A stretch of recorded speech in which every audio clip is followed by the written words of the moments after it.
Chapter 606. Tang Ying hung up the phone. She recalled Wu Tong's call 2 days ago.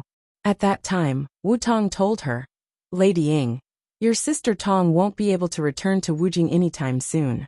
Help me keep a close eye on Chen Guang. Don't let those strange little vixens wander around him. He's rich and famous now. You know he can't resist them. You have to help me keep an eye on him. My good sister, can you please help me with this?" Tang Ying was afraid that she would steal what she was guarding, so she refused to help. But in the end, she couldn't persuade Wu Tong. Wu Tong didn't want her to have too much contact with Chen Guang either. She only asked her to meet Chen Guang from time to time and have a meal with him. Even if they couldn't have a meal together, they could chat on WeChat. Tang Ying nodded. In fact, Wu Tong was worried about Chen Guang's situation.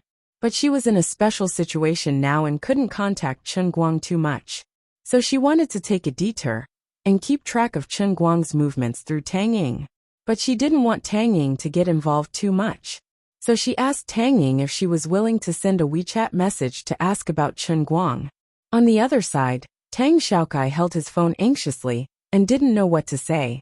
It seemed that his sister was mad. Alas, forget it. I'll explain it to her slowly after this mess is over. Not long after, he received another call from Tang Ying. You've invested $20 million. Did you send a vice president over to help you? No, I don't think it's necessary. Tang Xiaokai said honestly. Actually, he wanted to send someone, but his father hinted that he shouldn't think about making money from this business. He also didn't want someone to represent him, to keep an eye on Chen Guang. He just wanted Chen Guang to focus on building the company. As long as he didn't run out of money in a month or two, it would be a success. Screw you. You're all crazy. No. Even if I want to pull Chen Guang along for your sister's sake, I can't just watch you guys mess around like this. It's fine if you don't want to send a vice president, I'll go. Tang Ying thought about it and finally said so. You're going? Don't. What? You have a problem with that? Or are you saying that I, Tang Ying, Tang Xiaokai's sister, don't have the right to represent you? Don't forget that I also have a share in Tang Jie's fund. As a shareholder of the Tang Jie Foundation, I have the right to pay attention to the fund's investment. Why don't I call a shareholders meeting now and let the other shareholders vote for me to be the investor representative? Tang Xiaokai opened her mouth wide and couldn't say a word for a long time. She could only say in a muffled voice, then, all right, I only have one thing to say. Don't worry about how Chen Guang spends his money. Shut up. The rest is my problem. Tang Ying hung up the phone with a bang. She rolled up her sleeves in high spirits. She didn't care anymore. It was $20 million. She really didn't know what her father and brother were thinking. Since the money was already thrown out, she had to do something. Tang Ying, can't just watch you guys mess around. The sky was just beginning to brighten, and Chen Guang purposely woke up early. Considering that he was going to be promoted from a monk to a real CEO Chen and boss Guang, he decided to take good care of himself. At the very least, he had to get a beautiful hairstyle. Then, he stood silently in front of the mirror for 30 seconds. It only took him 1 second to tidy up his new hairstyle. He took a handkerchief and gently wiped his bald head, revealing his shiny, fashionable bald head. Done. When are you going to change this car logo back? Xi and Qin had already complained about Chen Guang's car logo more than once. What do you know? This is called fashion. Fashion my ass. I'm so uncomfortable. Young lady, your outlook on life is a little off. You need Teacher Chen to teach you a lesson. A person's nobility and luxury don't come from their appearance. Look at my car logo. Although it's a Passat, we all know that it's a Phaeton. That's why we look ordinary on the outside, but are noble on the inside. This is especially important. Teacher Chen, do you want to take a picture of me? Xian Qin asked. Young lady, don't you learn martial arts? Why are you so knowledgeable? Recently, my master has asked me to learn more about current affairs, and to be more wary of you. Anyway, I'm already stuck at the peak of bone force, so there's no point in training hard. If I want to reach skin force, I need more luck. I might as well spend more time on these things. Who knows? Maybe understanding the world will give me a sudden epiphany. Both you and your master are knowledgeable. There's a place for you in the new era. Chen Guang turned his face away and thought to himself, what the hell is this Qinjue sect? I might as well call it Qinjue Old Drivers Driving School. On the way, Xianqin contacted the people from the Tangjie Foundation. They acted quickly and actually rented a conference room at the famous Kaibin Grand Hotel in the city. The press conference was set for 10 a.m. Forget about what the newly established Tianguang company was going to do. They had to hold the press conference first and make their name known. Chen Guang, who was driving, pricked up his ears to eavesdrop on the voice of the person related to the Tangjie Foundation, who was talking to Xianqin. His heart was itching. The other party seemed to be a female comrade with a beautiful voice. With the old man's years of experience, he could tell that the other party was definitely a beauty. Tang Xiaokai was indeed one of them. He knew the old man's preferences too well. How could I accept this? I'm using your money, and you're sending a beauty to contact me. This young man is a Lei Feng. Oh right. Xianqin, what's the name of the person we're meeting with at the Tangjie Foundation? Chen Guang decided to find out first. If he confirmed that the other party was a beauty, he had to be polite. Tang Ying. Damn it. Chen Guang almost crashed his head into a telephone pole. It wasn't that he didn't want to see Tang Ying. His relationship with Tang Ying wasn't just an ordinary one, so it was impossible for him to have any opinions about Tang Ying. However, this Tianguang company was just a cover for the Guangding headquarters, and he didn't want Tang Ying to get involved. What was Tang Xiaokai doing? What's wrong with you? Xianqin asked when she saw that his expression wasn't right. Chen Guang shook his head. Sigh. Nothing. Forget it. With Tang Xiaokai's status, he and his Tangjie Foundation were only responsible for taking the money. They weren't qualified to know the secrets of inner force martial artists. Moreover, this was one of the secret plans of those old men in Beijing, so it was even more impossible for him to know the inside story. Speaking of which, could it be that Tang Ying thought that Tang Xiaokai was taking out the money to sponsor her, an internet celebrity, for her sake, so she took the initiative to get involved? The more he thought about it, the more likely it seemed. When the two of them arrived at the Kaibin Hotel, there were already a lot of reporters surrounding the hotel lobby and parking lot. Although the internet celebrity all-rounder wasn't considered a big star, considering his identity as Jin Shiyue's boyfriend, and the fact that he had the highest amount of funding in the history of internet celebrities, as well as the fact that he had just completed a phenomenal competition yesterday, it wasn't strange for news about him to attract so many media outlets overnight. Chen Guang was recognized as soon as he got out of the car. At this moment, a large group of people raised their weapons and surrounded Chen Guang and Xianqin, who got out of the car, tightly encircled Chen Guang and Xianqin. Mr. Chen, I heard that the Tangjie Foundation deliberately offered a sky-high price in order to get the opportunity to work with you. How do you plan to use the $20 million? Mr. Chen, the concept of being an internet celebrity in our country has been around for almost a decade.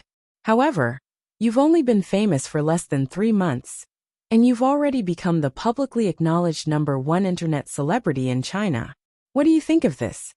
I heard that you and Jin Shiyue only meet each other once in a while. Will your relationship be affected if you spend more time apart than together? A while ago, the famous actor Li Longwei publicly expressed his love for Jin Shiyue on Weibo. What do you think of this? Do you have anything to say?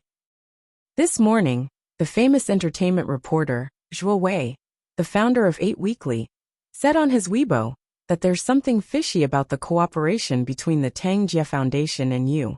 May I know who the fishy person is? Why does he have it? Mr. Chen, your Dota Throne Challenge has achieved unprecedented success. I'm also a veteran Dota player and your diehard fan. May I know what your next business plan will be? As far as I know, you're not only good at games, your racing skills are second to none in the world. You've even won the World Darts Championship with undisputed results. May I know when you're planning to participate in the WRC World Rally Championship? Currently, there hasn't been a Chinese person who has achieved a dominant victory in the WRC. We really hope to see your exciting performance in the WRC.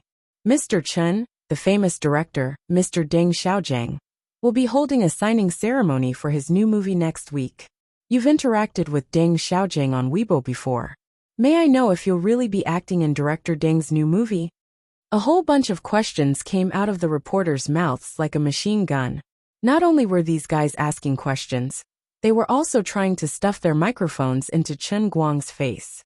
The one closest to them almost stuffed the microphone into Chen Guang's mouth. There were a few times when he wanted to open his mouth to speak, but he ended up banging the microphone until his teeth hurt.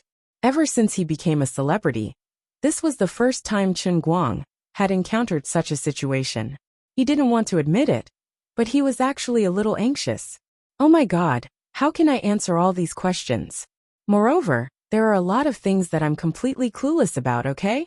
But if I don't say anything, will I look very ungentlemanly? Will I look like I don't know how to handle public relations?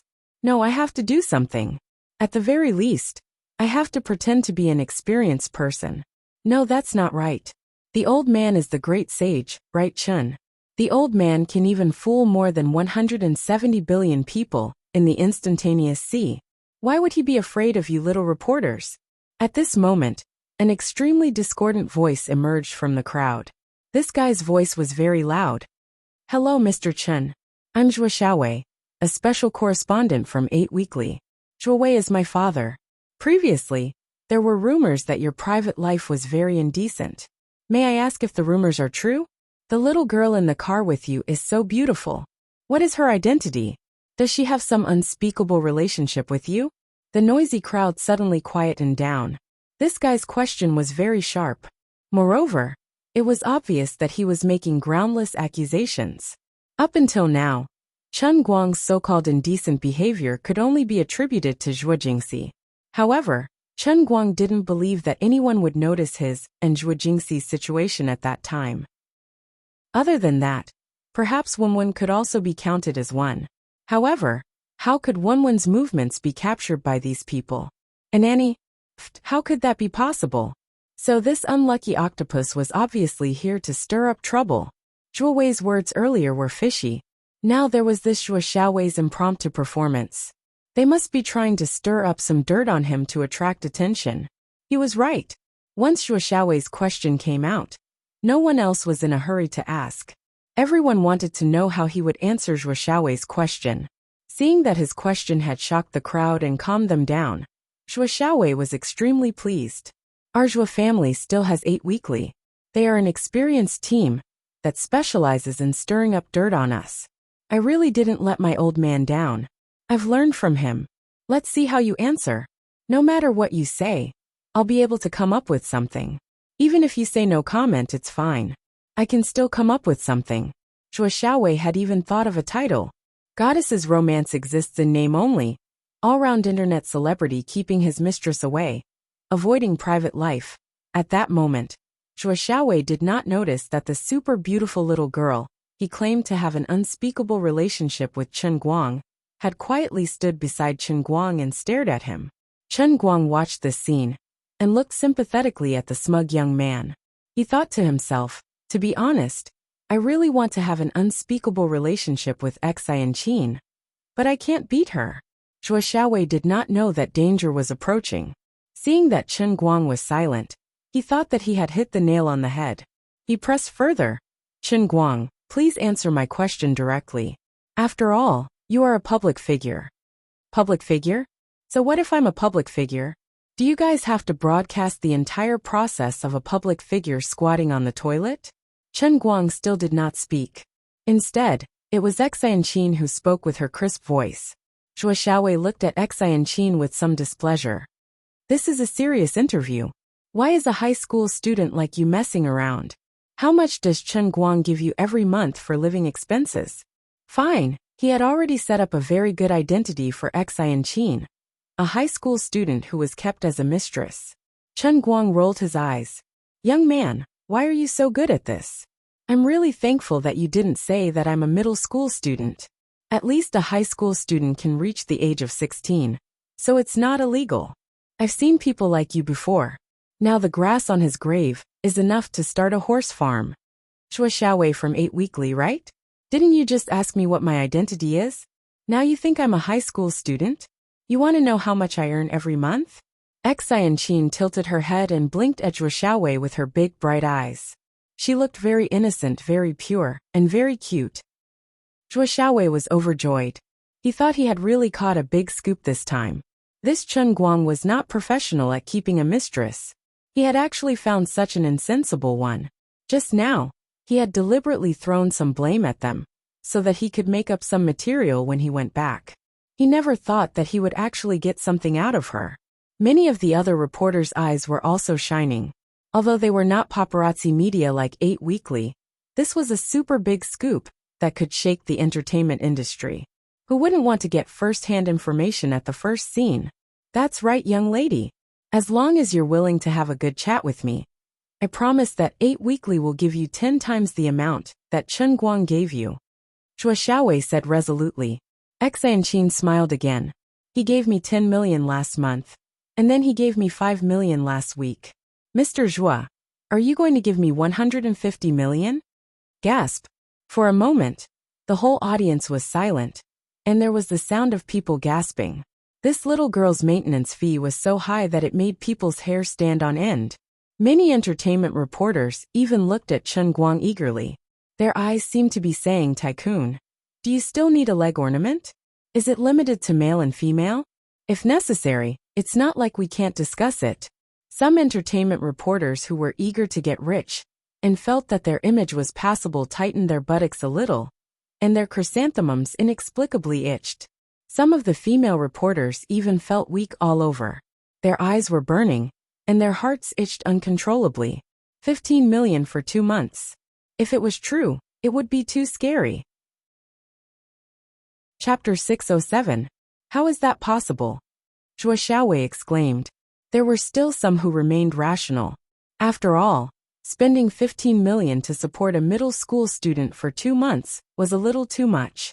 As soon as Zhuo Xiaowei said that, many of the male and female reporters, who had almost lost their minds, gradually calmed down.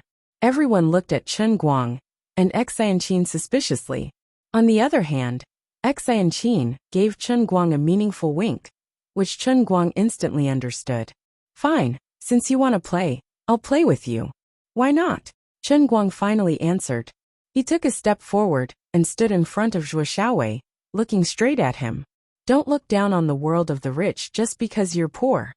As he said that, he even put his hand on Xianqin's shoulder and raised his eyebrows. You guys are frogs at the bottom of a well. How would you know how good a loli is?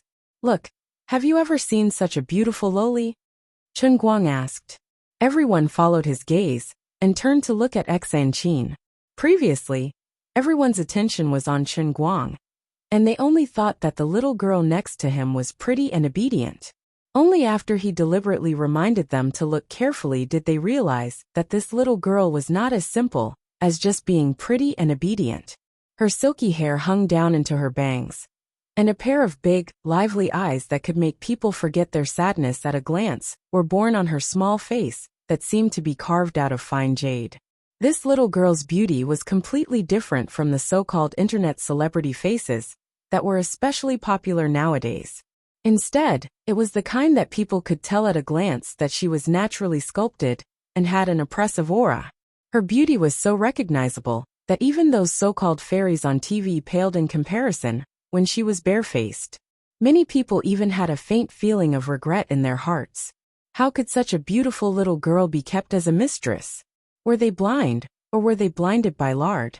How could they think that way? Xianqin looked too innocent, too cute, and too unpretentious. She was completely unlike those seductive foxes outside. Then Chen Guang spoke again. How about it? It's worth 15 million, right? Also, she was already an adult, so it was not illegal. Let alone 15 million. I'll even give you 100 million. Many of the male compatriots' fantasies were shattered in an instant after they heard Chen Guang's words. These people even forgot that they were here for an interview today. One by one, they looked at Chen Guang as if they wanted to bite him to death. This guy was really wasting God's gift. What was wrong with such a beautiful little girl? Why did she become his mistress? In other words, you really spent 15 million on this girl? It was still Zhuo Xiaowei, the descendant of a prestigious family, who was the most professional. At this time, He was also the best at grasping the main point of the day, which was to dig up some juicy information. Chen Guang nodded. Yes. Does Jin Shirui know about this? Zhuo Xiaowei asked again. Chen Guang shook his head. She doesn't know. Zhuo Xiaowei's eyes became brighter and brighter. The other reporters also became more and more excited. Although it was indeed a pity for this little girl, this was the fate she had chosen. As for us poor losers, we can't care what you rich people do, but we can rely on your news to make money. When we become rich, we can also look for little girls. So, Mr. Chen, are you brazenly keeping a female student in front of Jin Shirui? Zhuo Xiaowei's questions became more and more unscrupulous. Xanqin coughed lightly. Chen Guang silently took a step back, knowing that it was about time. Next, it was up to this little girl to play. In any case, Zhuo Xiaowei was the one who started it. No matter how unlucky he was, he deserved it. You with the surname Zhuo. When did you hear me say that I was a student? Xanqin's face, which was originally smiling, suddenly turned cold. Zhuo Xiaowei froze at first, but he did not mention his earlier offer of 10 times the reward. Instead, he put on a fake smile and said, "It doesn't matter now whether you're a student or not, right? As a reporter, I'm just asking questions that I have the right to ask. I have the right to report the immoral side of a public figure, like Chen Guang, to everyone." Immoral? Xanqin began to laugh coldly. How do you know that giving me money is immoral? Can't he just hire me? Hire you? Alright, in a sense, you and him are indeed in an employer-employee relationship. Isn't that right, everyone?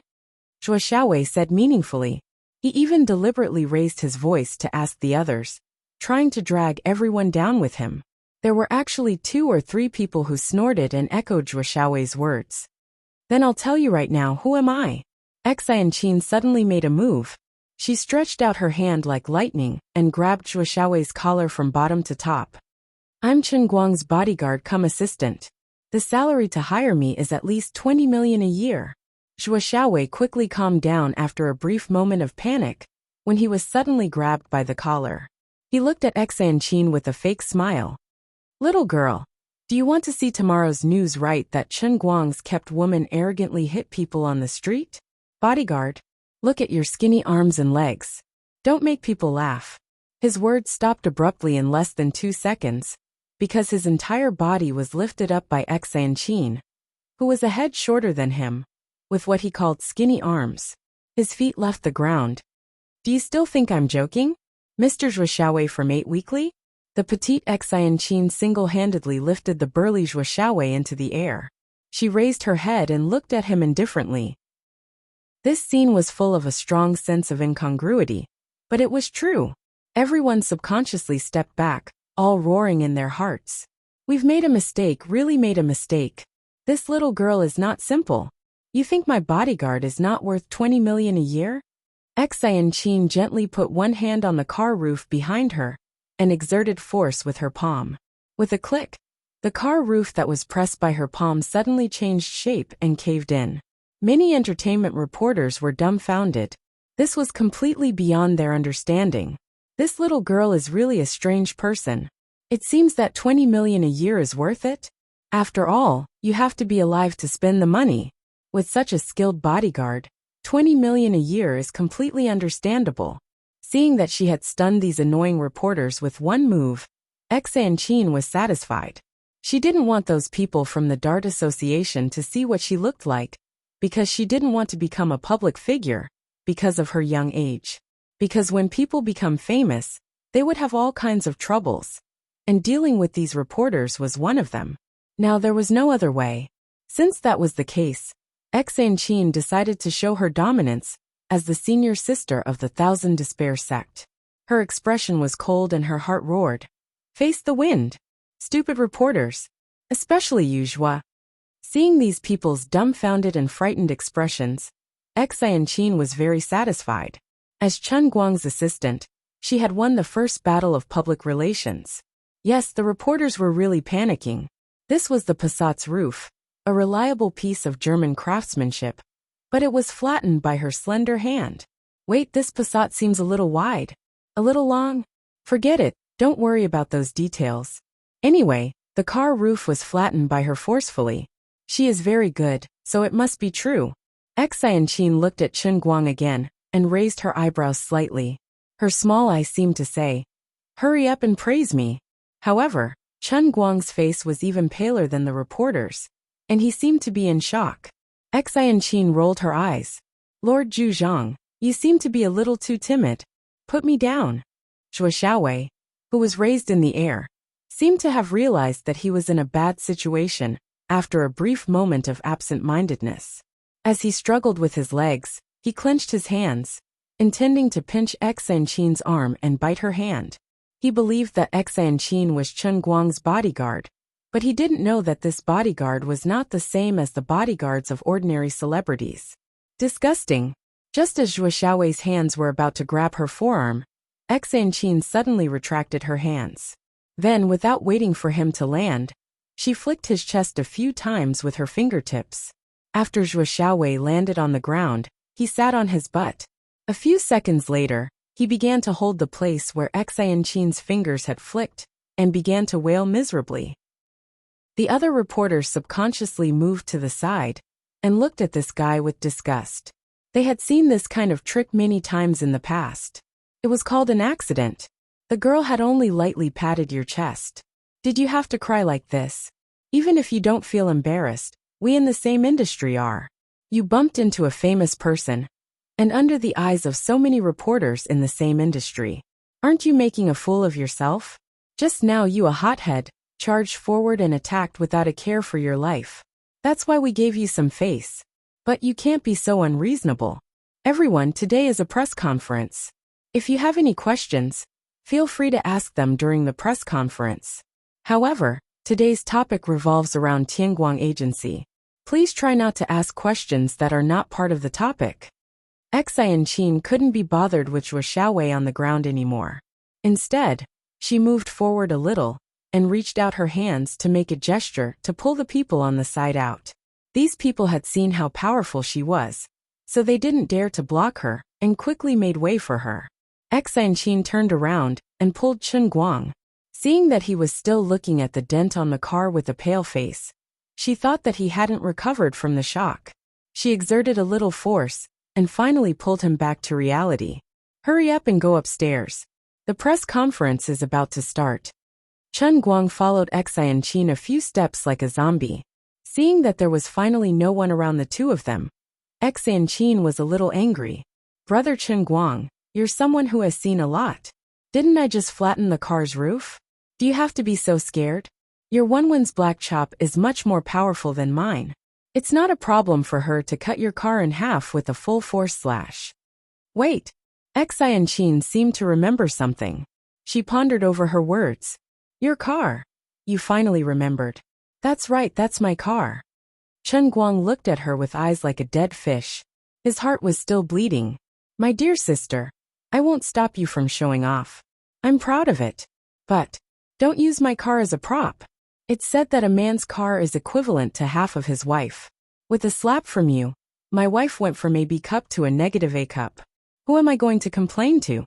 The money is a small matter. The insurance company will definitely not pay for it. I'll just have to pay a few tens of thousands. But can you understand the pain in my heart? My baby is hurt by one of our own. Don't be like this. At most I'll pay for it." "You don't have to pay for it. I gave you your money in the first place. If you pay for it, it'll be equivalent to me paying for it. I just feel sorry for my little Tung Tung." "Little Tung Tung?" "Yeah, isn't Faden just little Tung Tung? Why not little Tung Tung Tung? You're the winner." When the two of them entered the elevator, only then did Chen Guang recover from his grief. At the same time, he recalled that unlucky fellow Zhuo Xiaowei. "In my opinion, you went too easy on that fellow. At the very least, you should have torn his mouth apart. I hate paparazzi reporters who take things out of context and distort the truth. They have no conscience and rely on smearing public figures to gain fame. I'm such an upright person. And he said that I have a promiscuous private life. He even pretended to be injured to make a scam. Where's his conscience as a journalist?" Xianqin suddenly asked.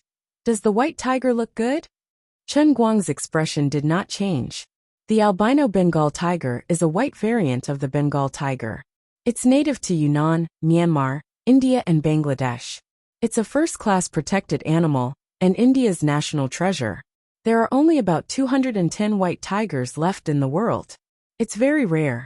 Due to the lack of camouflage, it's very difficult for them to survive in the natural world. We have to protect them. Shameless. Xianqin stepped on his foot. Chen Guang expressed that the invincible heavenly leg plate was not afraid of this kind of insignificant sneak attack. Actually, I hit him quite hard just now. He wasn't faking it.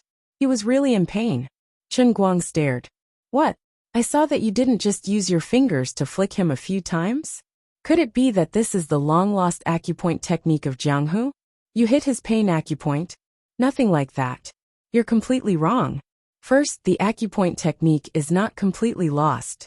It's just that I don't know how to do it. At least from what I know, the sunflower acupoint technique is still good. They're really in pain. Although I know acupoints, what I'm doing is called the acupoint sealing technique. It's just injecting my inner force into someone else's body and forcefully using it to seal their meridians. Also, I didn't seal his acupoints. He's just an ordinary person. If I really sealed his acupoints, I'm afraid he'd die. Just now, I really cracked a few of his ribs with my bone. That's why he's screaming in pain. So ruthless? Not bad. I like it. It's just that we might have a big grudge with them. What's there to be afraid of? You won't have the money to pay for it anyway. That seems to be the case, right? But why aren't you the one paying? Didn't you just say it? Anyway, you're the one who gave me the money. Is the white tiger nice? Nice. Do you want to see more? Helping my assistant come bodyguard to pay for the lawsuit is my responsibility as a small boss. Don't fight me for it. Chen Guang's guess was right. As he and Xianqin went upstairs, the other reporters also hurried up to join the press conference. Poor Zhuo Xiaowei cried on the floor for a long time. In the end, no one paid any attention to him. In the meantime, the hotel staff came by once, intending to comfort him. It turned out to be a very fashionable man. Before the man left, he said, I recognize you. You're the paparazzi with the surname Zhuo, the one who screamed online about celebrities with the surname L taking drugs. You've caused so much trouble for my Ronaldo. Keep screaming. I'm too lazy to care about you. Zhuo Xiaowei had to call 120 himself for an ambulance. Lying on the floor, the hot August sun shone on his face, making him feel uncomfortable. The broken ribs on his chest felt like they were being scratched by a bear's claw. It hurt like hell. He gritted his teeth. Chun, and that shameless little girl who pretended to be a pig to eat a tiger. I'm not done with you. Oh my God, it hurts so much. Chapter 608. By the way, the first batch of our Guangdong Bureau's employees are already on standby in the 5 capitals. After the press conference today, and the company is officially established, we have to recruit them as soon as possible. Before the elevator door opened, Xianqin suddenly thought of this matter and said. Chen Guang only grunted through his nose. The hard-working deputy director was much more attentive to this matter than the director himself. Very good. I like this kind of assistant who only thinks that she is not busy enough all day long and takes on all the work. Chen Guang wasn't afraid that he would become a mere figurehead. Now that he had taken on this unlucky director position, it was only because the trouble between him and Wenwen with those internal forces wasn't over yet. Once that was over, he wasn't interested in being the imperial court's dog anymore. How could it be more comfortable to listen to someone else's orders than to mess around blindly all day long? Wu Tong was the new branch director of the Science and Technology Division, which made people envious. Wasn't her father still able to come back to Beijing whenever he wanted? Right now, all he could think about was how to face Tang Ying when he saw her later. Sigh, Sister Tang Ying wasn't easy to fool, but he couldn't let her know the truth either. This meant that he had somehow become a man who relied on a woman to get his position. Actually, this wasn't the case at all. But according to a normal person's train of thought, as long as they knew about his relationship with Tang Ying, they would definitely think that Tang Xiaokai was throwing a huge sum of money at him because of Tang Ying. Without a doubt, Tang Ying was the normal person who knew the truth. As the elevator slowly opened, Chen Guang peeked his head in. Just as he had expected, Tang Ying was standing by the door with her hands crossed, looking at him with a frosty expression. Standing behind her were 17 to 18 people, and Chen Guang guessed that they should be from the Tang Jie Fund. Tang Ying tried her best to keep a straight face. She wanted to put Chen Guang in his place.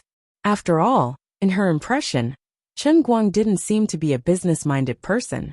This was a $20 million investment project. If Chen Guang was really in charge of it, wouldn't his reputation skyrocket? In the end, her cold face didn't even last 5 minutes in front of Chen Guang. She really didn't want to admit that she was soft-hearted. Anyway, when she saw Chen Guang's sneaky expression, she couldn't help but laugh in her heart. Pfft! Chen Guang hadn't thought of how to deal with Tang Ying when she put on a straight face. She smiled, walked up to him, and gave him a dirty look. You're so cocky this time. Don't you want to be rich all day long? Do you look down on rich people? Now that you're rich yourself, what are you going to do? Chen Guang scratched his head. Damn! Tang Ying's expression just now was too scary. He really thought she was going to scold him. This happened quite suddenly.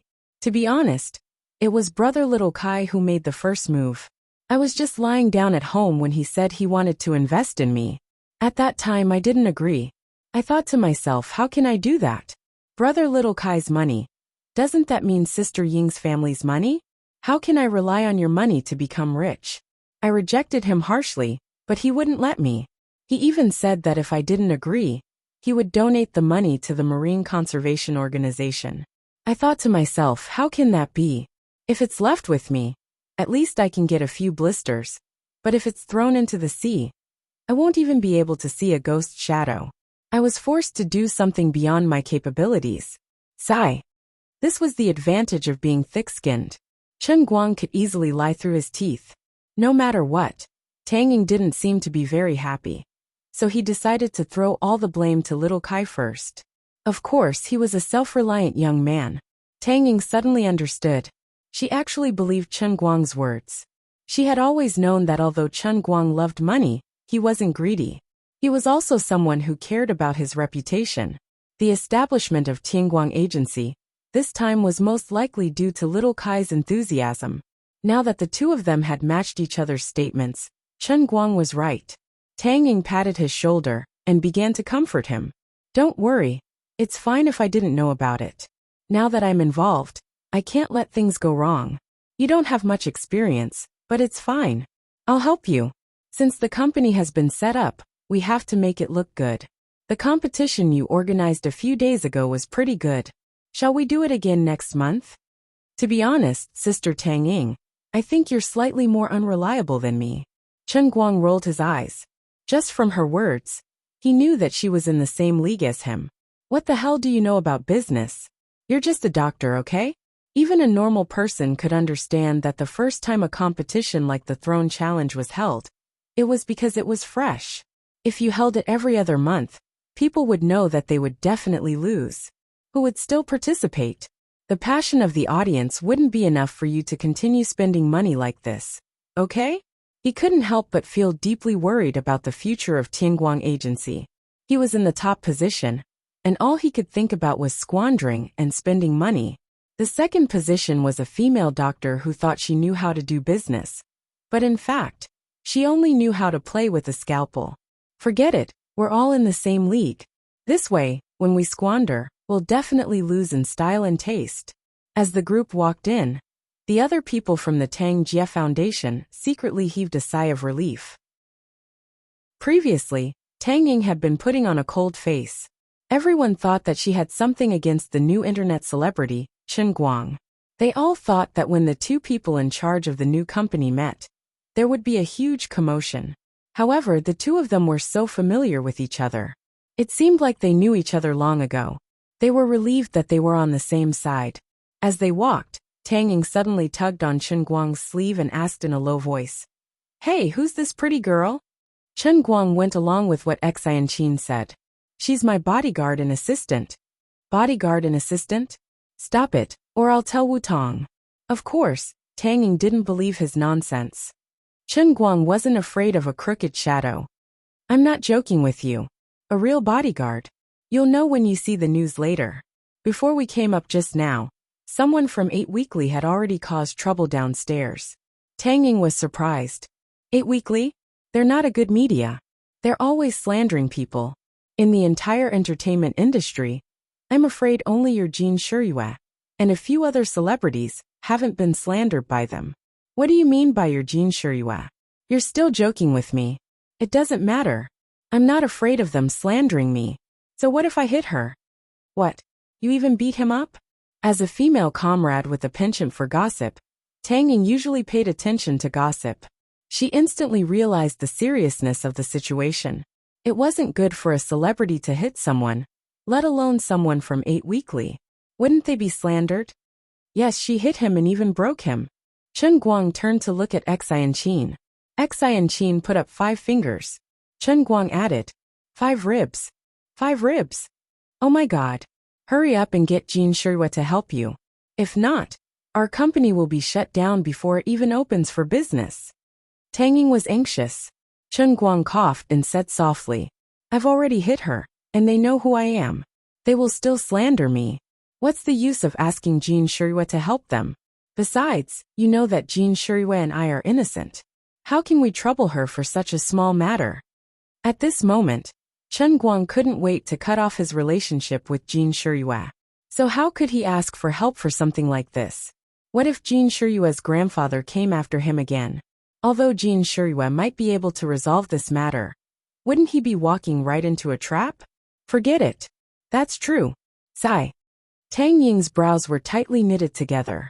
She felt that her position as the vice president of Tianguang Talent Agency was starting off on a bad note. Her company hadn't even been officially established yet, and she had already offended the notorious paparazzi team of the entertainment industry. Her future was bleak. Sister Ying, calm down first. Those who want to achieve great things shouldn't be bothered by trifles. You are our deputy CEO. If you are frowning over such a small matter, won't your employees lose confidence for nothing? That's true. I don't think I'm cut out for this. There are many things to do in the hospital. Why don't I ask little Kai to send someone else here? I don't think I can help you much. I think so too. Chen Guang quickly agreed. He hoped that Tang Ying would leave. Unexpectedly, Tang Ying turned to look at him. You want me to leave so badly? I won't. I didn't want to care about this at first, but I can't. This is my family's money. I realized that if it were someone else, no matter who it is, they wouldn't be able to control you or this matter. Well, it had the opposite effect. Chen Guang touched his forehead. He didn't know why, but it felt a little hot. There were no more problems at the press conference. The reporters had planned to ask about the relationship between Chen Guang and Jin Shuyue, but Xianchin had been standing behind Chen Guang with her hands behind her back, glaring at the audience. Many of the reporters recalled what had happened downstairs, especially the Passat that had been dented.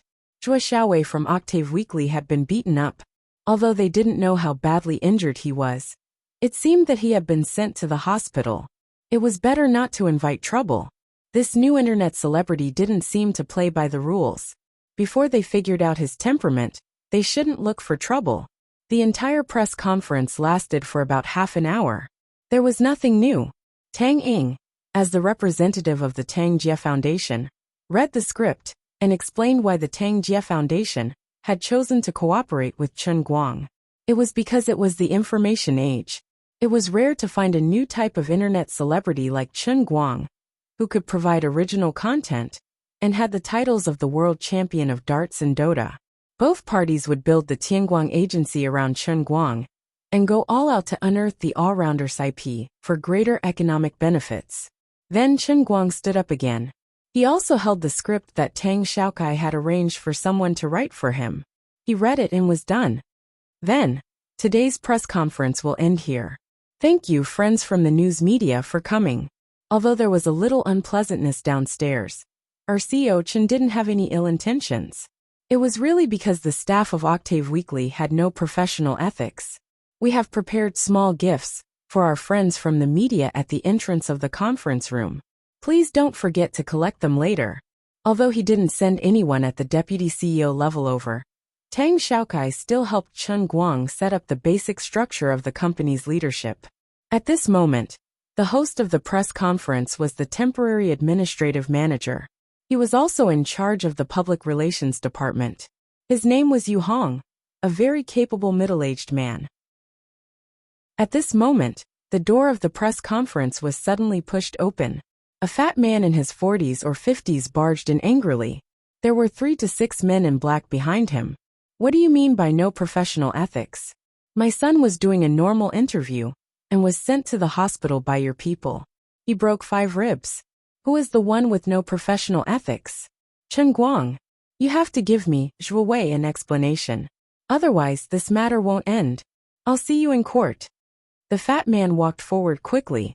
The staff wanted to stop him, but they were all restrained by the men in black beside Zhuo Wei. Chen Guang's eyes narrowed slightly. After beating up the young one, the old one came. That was fast. It was impossible that Zhuo Wei didn't know that Xianqin knew martial arts and was a powerful bodyguard. Yet he still dared to barge into the conference. Either he had an expert by his side, or he knew that he would be in trouble, and deliberately brought people to get beaten up. He was waiting for things to get out of hand. As the company's current head of public relations, Yu Hong reacted quickly. He walked up to Zhuo Wei. Mr. Zhuo, this is our press conference venue. If you have anything to say, you can say it in private. It's not very convenient for us now. Get lost. You have no right to speak here. Unexpectedly, Zhuo Wei didn't give him any face at all. He, Zhuo Wei, was the leader of 8 weekly magazines. 8 weekly magazines was a famous paparazzi organization in the country, but its base was in the 5 capital region. He had been operating in the 5 capital region for many years. His own son was actually beaten up and seriously injured right under his nose. He was already furious. Moreover, he was here to cause trouble. Of course, his attitude had to be arrogant enough. Otherwise, how could he make the matter bigger and livelier? Talk in private?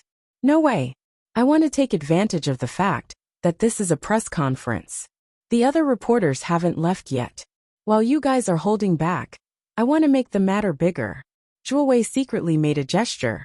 From the corner of his eyes, the man in black beside him reached out and pushed Yu Hong. Yu Hong looked like a weak scholar.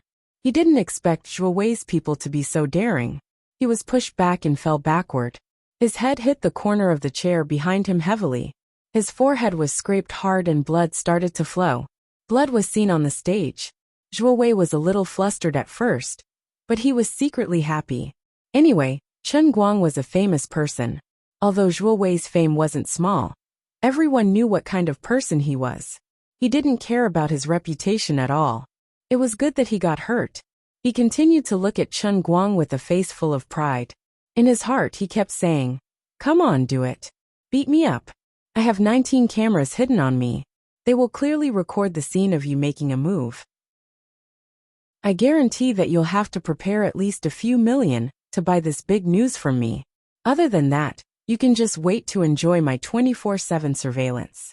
I guarantee that I'll clearly take pictures of whatever color of underwear you like to wear, and the size of your little penis." Chapter 609. The atmosphere at the scene became extremely awkward. Yu Hong, who was accidentally injured, slowly stood up with the help of the staff. The wound on his head was a little big, and blood was still flowing out from the gaps between his fingers that were covering the wound. Many reporters from other major media companies crowded together, drawing a clear line between them and Zhuo Wei. No matter what, this was someone else's press conference. Your son deserved to be beaten up for picking a fight. Even if others did go a little overboard, compared to you bringing a bodyguard to wreak havoc in the heavenly palace, they really paled in comparison. What's more, there was blood. Things were getting out of hand. But what was Chen Guang going to do? How was this newly established Tianguang agency going to deal with this? Everyone looked towards the direction where Chen Guang and Tang Ying were standing side by side. At this time, Chen Guang was squinting at Zhuo Wei. No one knew what he was thinking, but they were sure that he was not very happy. Tang Ying's brows were tightly knitted. She pulled on Chen Guang's collar from behind and quickly turned to the staff member beside her to quickly move the first aid kit from the trunk of her car. Although the wound on Yu Hong's head looked frightening, Tang Ying was a top doctor who excelled in both internal and external medicine. She also had a wealth of clinical experience as a chief surgeon. The effect of her emergency treatment on Yu Hong's head was better than sending him to a nearby hospital. Seeing that Yu Hong's head was bleeding more and more, although Zhuo Wei was a little regretful, he did not panic at all. He could not wait for Chen Guang to fly into a rage and hit him on the spot. Why did he have to eat so much? Wasn't it because he had to rely on the thick layer of fat on his body to block the damage when he was hit? Full fat armor was super easy to use. It had first-class shock absorption and resistance. No matter how long he wore it, he would not feel any pain. It provided 24/7 security. Anyone who used it would know. As for the compensation for injuring Yu Hong, Zhuo Wei was also not worried. Wasn't it just a small wound on his head? How much compensation could he pay? His son even had a few broken ribs. Everyone should take turns to pay, so he should be the one paying. As for Chen Guang's bodyguard, Zhuo Wei was also paying attention to it. As long as the girl came over, he would fall to the ground. It wouldn't matter even if he got beaten up by her, since he wouldn't be crippled. He did not believe that with so many reporters present, Chen Guang would dare to let his bodyguard cripple him. Kid, I know you were quite capable in the past. As a professional intelligence agent, I am naturally clear about the grudges between you and Su Lijing. But I, Zhuo Wei, am not Su Lijing. As people in the media, we have our own philosophy of survival. Public opinion is our weapon. We use our fists to fight with real knives and guns. That's just a pretense. What we are best at is using a soft knife to skin you bit by bit. If you're just a nobody, perhaps I might not be able to do anything to you. But you're a celebrity on the internet, and you've just received an investment of $20 million. You're intending to show off your capabilities. But if you really want to make a name for yourself in the entertainment industry, you have to be like countless people in the past and worship me. Do you think I am the #1 paparazzi in China for nothing? Even if you look like a volcano that is about to erupt, and even if you beat me up today, it does not matter. You will bow down sooner or later, just like many people in the past. This was not the first time that Zhuo Wei and his 8 weekly magazines had faced or created a situation similar to today's. Whether it was Zhuo Wei himself or his peers who were watching, they all understood that Zhuo Wei was a difficult person to deal with. 8 weekly magazines was a media that they could not afford to offend. Even if there were too many people who hated them, Zhuo Wei and his 8 weekly magazine were still living comfortably. They were the troublemakers of the entertainment industry. They could also be said to be the dark forces in the industry. Of course, the existence of people like them also played a role in supervising the artists. After all, they had exposed real scandals and caught 2 or 3 artists who were suspected of taking drugs. Their specialty was to uncover scandals. If they couldn't uncover anything, they would create their own scandals. For example, they would get their reporters to purposely run in front of the hot-tempered celebrity and turn on the flash to take pictures of the celebrity's eyes. Tomorrow's headlines would be, XX acts like a big shot, hits reporters, smashes cameras. F***CK. I was just walking and you blinded me with your flash. What's wrong with me smashing your camera? But the public did not think about this. When they saw the headlines and read the text that was taken out of context, they would say, why is this celebrity so uncultured? What kind of lousy celebrity is this? Isn't he just a hooligan? The artists were confused. No matter how wrong they were, there was nothing they could do about it. Others could find ways to slander them. No one was perfect. Who didn't have any flaws? People like Zhuo Wei were best at magnifying other people's trivial flaws in front of everyone.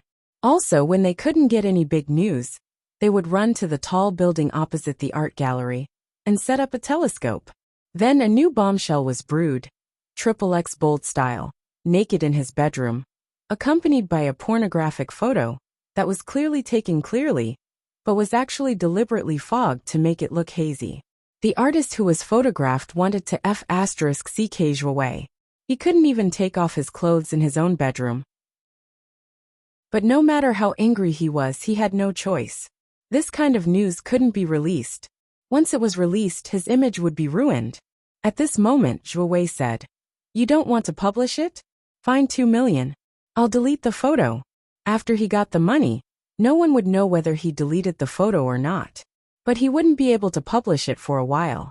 There was also the question of who was cheating, who was stealing from the parking lot, or who was looking for someone who looked similar to the artist and posed for a photo. Or it could be that he had received money from some company to deliberately target the other party's competitor.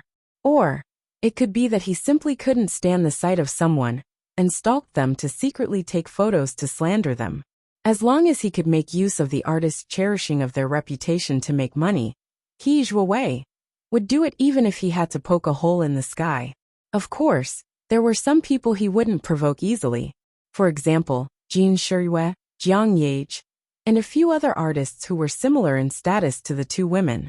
It wasn't that Zhuowei didn't want to provoke them. It was just that these people had too big of a background. Of course, for someone like him who had control over public opinion, he wasn't afraid of them no matter how big of a background they had. It was just that he had previously sent out a few people to stalk them. But those people were still locked up in some prisons for espionage. Zhuowei really couldn't afford to provoke them. The paparazzi under his name didn't dare to stalk them either. They could still take a photo of them when they bumped into them, but stalking them was a different matter altogether. Without a doubt, this situation that Zhuowei had single-handedly directed was the first big crisis that Tianguang Agency, which had just been established for less than half an hour, was facing. Everyone knew that Zhuowei was here for money, but Chen Guang and his Tianguang Agency couldn't give in so easily. Their own people were already bleeding. How could they still talk about money with others? If this matter were to spread out and land in the industry, it would definitely solidify the reputation of being weak and easily bullied. Even if 8 Weekly Magazine dealt with it, there was still 9 Weekly Magazine, Hexagram Weekly Magazine, Dog Eyes World, Chaoyang News Agency, and so on and so forth. These people would be like sharks that smelled blood and would flock to them. No matter how big a company was, it wouldn't be enough to cause so much trouble. Although Chen Guang planned to squander this time, he definitely wouldn't let his money feed the dogs. But if he really took action, it would go along with Zhuowei's wishes, and the situation would be difficult for him to back down. Many sharp-witted reporters started guessing in their hearts. It was obvious that the person with the most experience in public relations at Tianguang Agency was the host, Yu Hong. Unfortunately, he was holding his head and was about to collapse. Miss Tang Ying, the vice president of Tang Jia Foundation, seemed to be quite mature, but no one knew how she was going to handle it. Tang Ying was also anxious at this moment, but she had no choice. She was a doctor. After a slight hesitation, she said to Chen Guang, "I'll bring Yu Hong to the back to stitch up his wounds. Don't do anything rash, don't do anything rash." Yu Hong's injuries couldn't be delayed, and the bleeding had to be stopped as soon as possible. There were too many people in the conference room, and the air wasn't circulating, which wasn't good for disinfection. They had to move. Chen Guang smiled at Tang Ying. "It's okay, don't worry, I definitely won't do anything rash." He smiled very kindly and calmly. Tang Ying was momentarily dazed. She really thought that this little brother of hers had grown up recently, become more sensible and mature. "All right, we'll go to the back first." Zhuowei wasn't in a hurry to make things difficult. After Tang Ying brought people with her to help Yu Hong away, he continued to stiffen his neck and took a step forward. "Mr. Chen, I'm very sorry for accidentally injuring your employee. I'll pay for this. However, my son has 5 broken ribs. How are you going to explain this matter?" Xianqin took 2 steps forward and walked past Chen Guang. She said in a low voice, "I'll settle him." Chen Guang pulled Xianqin back. "I'll settle this matter. Don't interfere." He wasn't afraid that Xianqin would accidentally kill someone. With Xianqin's kung fu, she would still have some sense of propriety. Chen Guang was just angry. He wouldn't feel comfortable if he didn't do something. The old man's thoughts weren't clear. "Since you're asking for a beating, if I don't satisfy you, how can I face myself in you? Mr. Chen, how about we settle this privately for 2 million? When Chen Guang walked closer, Zhuowei lowered his voice and sneered. Chen Guang was so angry that he laughed. "Isn't it just money? Is there a need to make such a big fuss?" Does the number one paparazzi in China have such a small appetite? Zhuo Wei was a little stunned. Zhuo Xiaowei's medical fees were at most tens of thousands. He felt that his asking price was high enough, but he ended up being laughed at? What do you mean? He looked at Chen Guang warily. He was a little excited and nervous. Could it be that Chen Guang wanted to increase the price? Also, although he was mentally prepared to be beaten up, he was the one who became famous after beating up a famous person. Although Chen Guang was an internet celebrity, he was the number one internet celebrity in China. He was quite influential in the world and had many fans overseas. However, getting beaten up was like getting an injection. Even if he was mentally prepared, he would still be nervous. It's nothing. I just think it's funny. That's why a dog can't stop eating sh*t. You made such a big scene, and even made my man bleed. I thought you were really going to turn the world upside down. In the end, you only want 2 million? If a person who can't be seen in public wears a suit, then he can't be seen in public either. Chen Guang said seriously. He wasn't joking. Zhuo Wei was dressed like a successful person, and Chen Guang was wearing a t-shirt today. He was very casual, and looked like a college student. However, he had made 48 million from the competition he organized previously. His daily income was more than a few hundred thousand. Previously, he was almost intimidated by Tang Ying's title as the number one paparazzi in China. But now, Zhuo Wei's words had exposed one thing. No matter where the number one paparazzi was, a paparazzi was still a paparazzi. He couldn't change his nature of eating sh*t. No matter how expensive sh*t was, it couldn't be more expensive than diamonds. So what do you want? Zhuo Wei shook his fat body. Today, he would either get the money or get the scoop to earn more money. He looked around proudly at his peers, who were all focused on him. He thought to himself, kids, watch out. I'll let you see what it means to be a top media person. If there's no news, then I'll create news. The highest level of creating news is to turn myself into news. Debts must be paid. Murder must be paid with one's life. It's only right and proper. I'll slowly pay for your son's medical fees. It's fine if you want to go to court or settle it privately. I'll slowly accompany you. But your man made my employee bleed. I'll pay too. No need. I'll take it myself. The moment Chen Guang finished speaking, he suddenly made a move. He pushed Zhuo Wei's fat body to the side and took a step forward towards the man in black who had pushed Yu Hong. He made a move. He really made a move. All the reporters, including the Tang Jie Foundation's employees, were dumbfounded.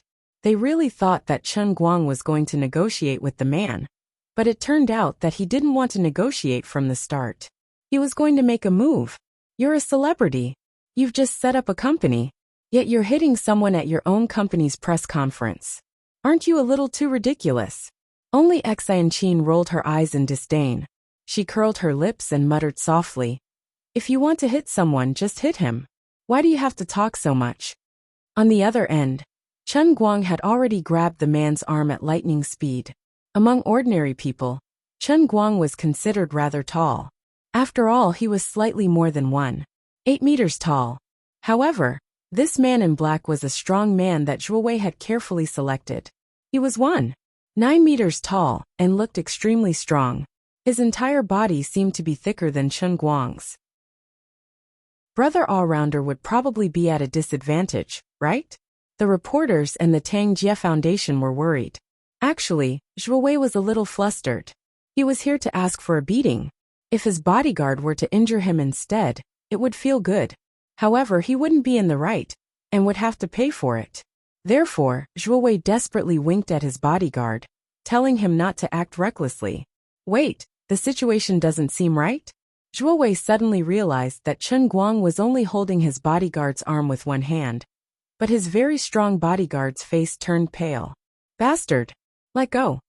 The strong man was pinched with his left hand that pushed Yu Hong down, but his right hand was free.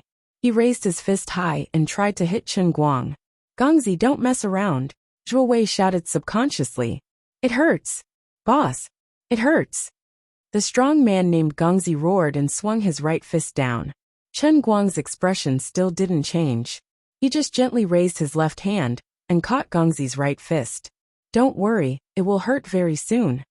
After a moment, Gongzi's temples broke out in a cold sweat, and his pale face quickly turned pale.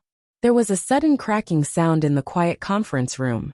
Everyone's pupils shrank, and their eyes all looked at the place where Chen Guang used his right hand to pinch Gongzi's left forearm. Strange, the sound just now seemed to come from this place? Then Chen Guang loosened his right hand and pushed again with his left hand. Gongzi covered his hand and stepped back 2 steps. He sat down on the ground. His face was covered with dense beads of sweat that flowed down his face, as if he was enduring great pain. Boss, my hand is broken. Gongzi's teeth were chattering, and he said in a hoarse voice. As soon as they heard this, seeing that their buddy was injured, the other bodyguards who were planning to move closer to Chen Guang suddenly stopped. Zhuo Wei was also shocked and opened his mouth wide. He couldn't believe his ears. The other reporters were not much better. How could there be such a thing? They didn't see him use much strength. He just used his 5 fingers to pinch someone's forearm, and the bones were broken?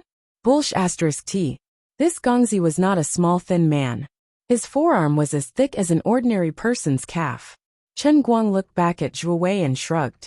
Whichever hand he used to hurt my staff, I will break his hand. You should be glad that he didn't hit it with his head. Otherwise, I would have broken his neck. Well, you can slowly look for a disability certificate. I don't care how much compensation I have to pay. Anyway, I have money. I can be so capricious.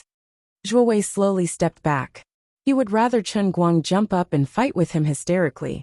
It would be more comfortable than him smiling and casually breaking the bones of his own bodyguard.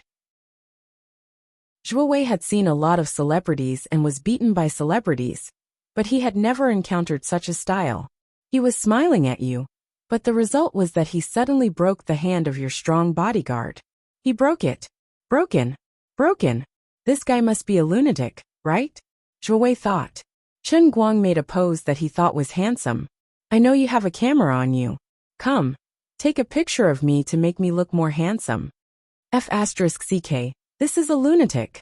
Zhuo Wei and the reporters present thought at the same time. The people from the Tang Jie Foundation were not any better. Others wanted to take a picture of you. Who the F***ck would care if you were handsome or not? Chapter 610.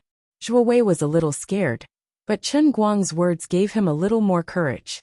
That's right, don't I have a camera on me? It's not an ordinary camera. It's a real-time recording, which will be uploaded to the cloud server through the 4G network. As long as Chen Guang makes a move, my camera will record it, and that will be the evidence. What am I afraid of? As long as I can get something big enough, even if he's arrogant now, he'll have to surrender sooner or later. Who wouldn't be afraid of getting a bad reputation? Even if he's a terrible artist, wouldn't he have to wear a hypocritical mask? Zhuo Wei's strong desire for money, and he thought he understood the mind of an artist, so his courage gradually returned to him. Just now, when he broke Gangzi's hand, the whole process was too strange, and he wasn't brutal and fierce enough on the camera. After editing, the audience couldn't form the impression that Chen Guang was a very rude person. That footage wasn't fierce enough. 300% profit was enough to make people crazy. This time, if things went well, he would strengthen his surveillance on Chen Guang and casually shoot something. Zhuo Wei was confident that he could make this a big business with millions of dollars. Didn't he just say that 2 million was too low? Chen Guang, you intentionally hurt people. I'm going to sue you. I'll sue you and put you in jail. Zhuo Wei, who regained his courage, no longer retreated. Instead, he took a step forward, and at the same time, he waved his hand and ordered the people behind him, "Call the police!" Call the police? Chen Guang was so angry that he laughed. He was the one who found trouble, and he was the one who called the police after being unlucky. This person's skin was really thick to a new level, but after thinking about it, Chen Guang immediately felt relieved. In a certain sense, someone like Zhuo Wei might have offended many people in the Vanity Fair. But he's still so carefree. Aside from the fact that he has too much dirt on various celebrities, his ability to use the law was also the reason why he's able to survive. For ordinary people, the law was what they relied on to protect their legal rights. However, For people like Zhuo Wei who had a professional team, they often used their familiarity with the law to exploit loopholes in the law. They could protect themselves and at the same time, disgust others. For example, in today's incident, although Yu Hong's injuries were not light, they had their own recordings. They could say that it was an accident, and they could compensate for it.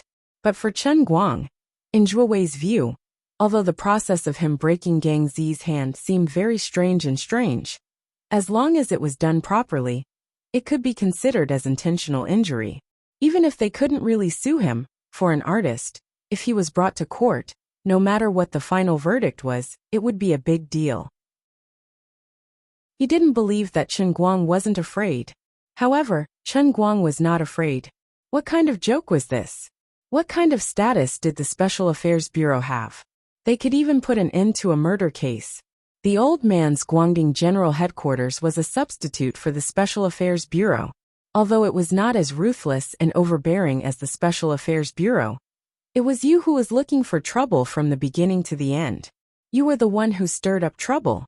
How could the higher-ups not understand what kind of person you were, Zhuo Wei? The old man was also the chief instructor of the Shunde Special Training Camp. He had a license. How could the old men not support me? I don't believe that you'll be able to sue me after I've injured you alone. Isn't it just money? Can't I compensate you? Come on. Let's hurt each other. So, Chen Guang did as he wished, and reached out to choke him again. Zhuo Wei was overjoyed. You finally made a move. He moved forward with his belly out, hoping that Chen Guang would punch him in the stomach. That way, it would look like he was beaten badly, but in fact, he wouldn't suffer any injuries. However, Chen Guang didn't do as he wished.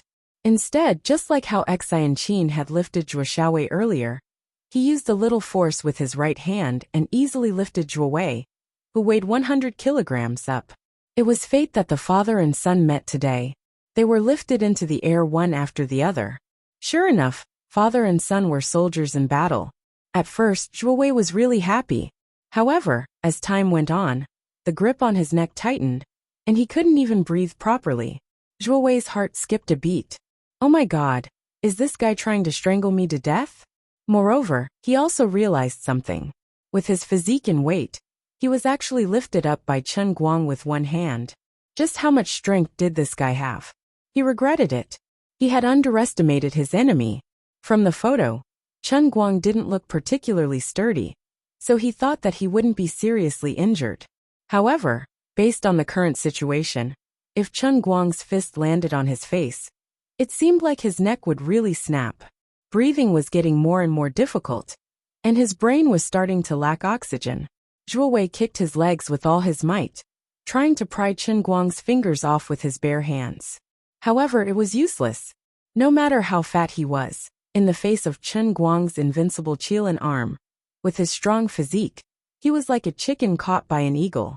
The reporters had witnessed everything from the start to the end. They saw Zhuo Wei being lifted up and pretending to struggle. At the same time, the cameras on his body were aimed at Chen Guang in an attempt to capture his ferocious expression.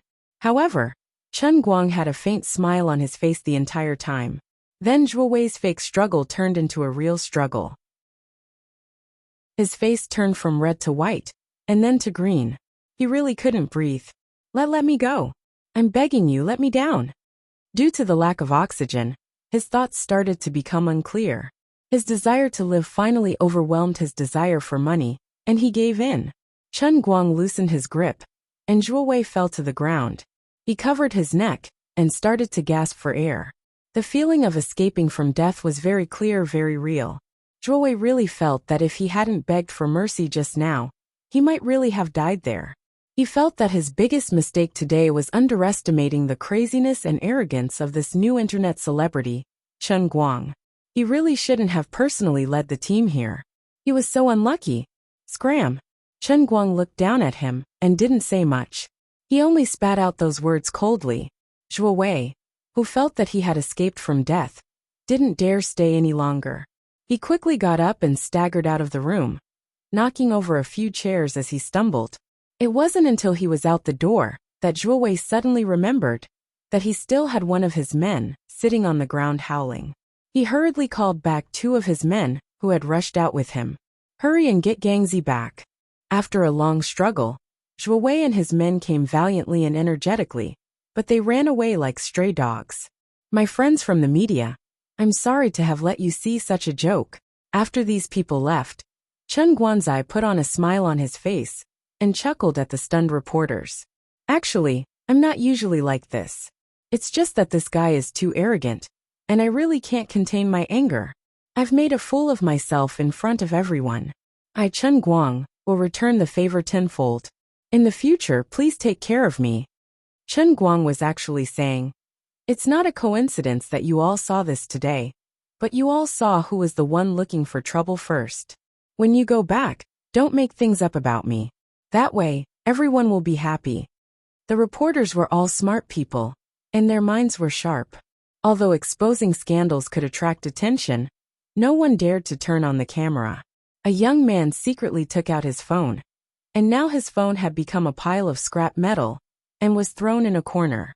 Of course, it was Xi and Qin who had been paying attention to them. Exposing scandals, no matter how real their words were, without pictures or footage, they definitely couldn't compete with the professional 8 weekly magazines. It was not worth it to make enemies with them. After 2 consecutive incidents today, the ordinary reporters also understood Chen Guang's style of doing things. They really didn't want to offend him too much. If he wanted money more than his life, Zhuo Wei was enough. They were the legitimate media, so they didn't want to risk their lives. It was not worth it.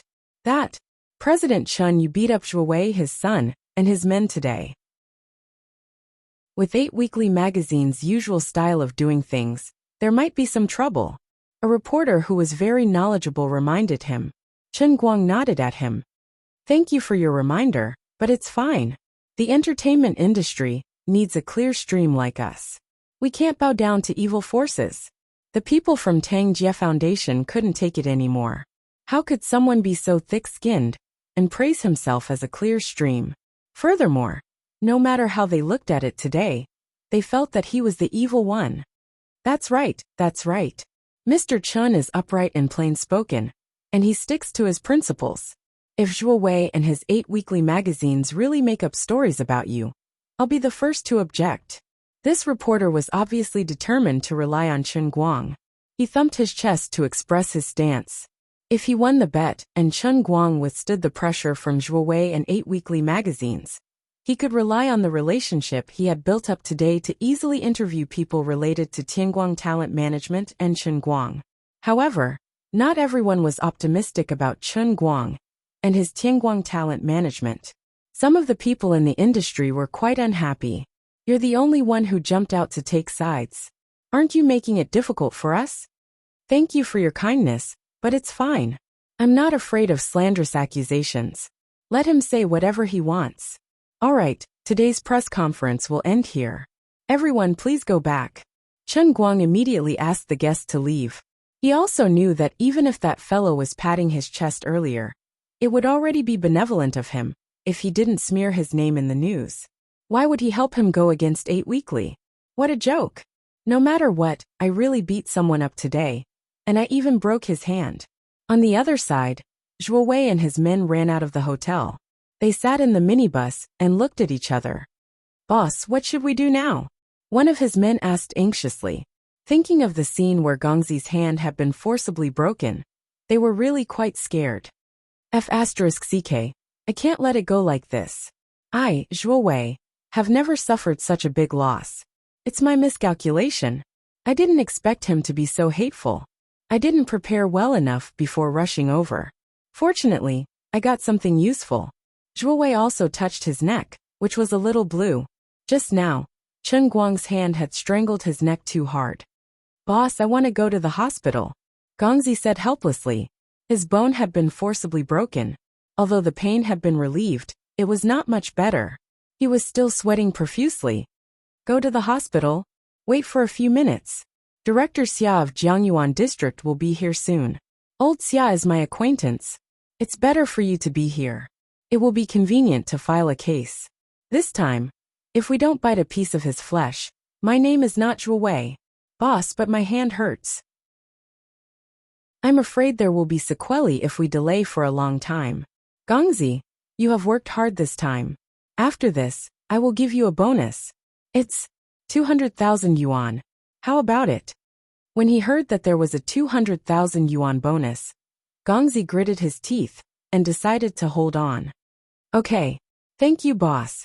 Zhuo Wei's plan was not a problem. With Gongzi's injury and his relationship with old Xia of Jiangyuan district, he did not need to say anything. He would first file a case and let Chen Guang know how powerful he was. What era was this? Did he really think that he could do whatever he wanted just because he had a big fist? Even celebrities had to follow the basic rules, okay? After waiting for a while, he saw other colleagues coming down from upstairs and leaving. Zhuo Wei's heart gradually became anxious. Obviously, the press conference was completely over. He looked at his watch and muttered, Old Xia should be here soon. We can't let Chen Guang escape, right? Just as they were talking, 3 police cars arrived with their sirens blaring. Zhuo Wei was overjoyed and quickly got out of the car to greet them. Old Xia, why are you so late? Come with me. This is Gongzi, the victim. Look at his broken hand. He is so vicious. Jiangyuan District Branch Chief Xia Yingjie looked at Zhuo Wei angrily. Save it. Do you think I don't know what you have been doing all day? Let me tell you. Let's do business according to the rules. The situation is as it should be. Recently, the limelight has been tight. So don't expect me to do too much for you. Zhuo Wei patted Xia Yingjie's shoulder warmly. Of course, I understand. I won't make things difficult for you. He winked at Xia Yingjie, and both of them had a tacit understanding. Xia Yingjie was personally leading the team to handle a small case like Zhuo Wei's. How could he not get any benefits? Xia Yingjie was here to help him bluff others. This was not the first time they had done something like this. Don't pretend to be close to me. Xia Yingjie patted Zhuo Wei's hand off his shoulder. This is a serious case. By the way, your bodyguard's injury is quite serious. How did that person beat him? Who is it? Why is he so ruthless? Zhuo Wei was leading the way in front. He turned back and said, You will see it soon. It is not a big shot. He is just a small celebrity. Celebrity? He is so good at fighting. While Xia Yingjie was talking, Chen Guang and Tang Ying had already come down from the elevator. Behind them was Yu Hong, whose head was bandaged. The bleeding on Yu Hong's head had already stopped. Tang Ying's suturing skills were top-notch, and there seemed to be no more problems. Zhuo Wei pointed from afar and said proudly, There, look. That's him, Chen Guang. Xia Yingjie was stunned for 2 seconds, then he turned around and left. In his heart, he was already cursing Zhuo Wei's 8 generations of ancestors. How unlucky am I to have such an unlucky pig-like teammate like you? You can't cheat people like this. If you had said it was Chen Guang, I would not have come even if you beat me to death. That's right, Xia Yingjie, the chief of the Jiangyuan district branch, had interacted with Chen Guang long ago, and had a deep impression of him. Chen Guang had been brought to the Jiangyuan district branch once for the incident between Su Lijing and Wang Ren. At that time, Chen Guang was charged with 2 major crimes: illegal operation of a taxi booking online, and illegal modification of a vehicle. It sounded like a bluff, but it was actually Su Lijing's doing. However, when Wu Shan and Secretary Ma came to pick him up together, Xia Yingjie was scared out of his wits. When he saw that the situation wasn't looking good, he quickly changed sides and barely escaped. It's been so long, and it wasn't easy for me to earn back my performance. Now you're pulling me in front of him again, and you want me to file a case for him? I'll give you a face. Chapter 611. Zhuo Wei didn't know how powerful Xia Yingjie was, but Xia Yingjie was well aware of it. No matter how much Zhuo Wei wanted to cause trouble, this matter had nothing to do with him. Someone who could make Secretary Ma and Wu Shan join hands to protect him. Even if he had 10 heads, he wouldn't want to provoke him again. Go, go, go. Xia Yingjie took the lead and ran as fast as he could. He desperately waved his hand to signal the people behind him to move faster. The people he brought along were also knowledgeable. Many of them were present last time and knew how powerful Chen Guang was. Needless to say, they couldn't wait to run faster. They hated the fact that they couldn't use a city return scroll on the spot in real life. Zhuo Wei didn't understand what was going on. He was pointing at Chen Guang, planning to bring Xia Yingjie to arrest him. Old Xia, hurry up, they're coming. Old Xia? Where are you, old Xia? Zhuo Wei turned his head and realized that there was no one around him. When he turned back, he realized that Xia Yingjie and the others had already run more than 10 meters away. Zhuo Wei had no idea what was going on. He turned around and chased after Xia Yingjie. Old Xia, what are you doing? Come back. I'm going back to your mother. Xia Yingjie finally stopped sprinting. Instead, he simply lifted his legs and sprinted. Get lost. I don't know you. Idiot. Don't get in the way of official business. We're on patrol. Xia Yingjie ran while panting.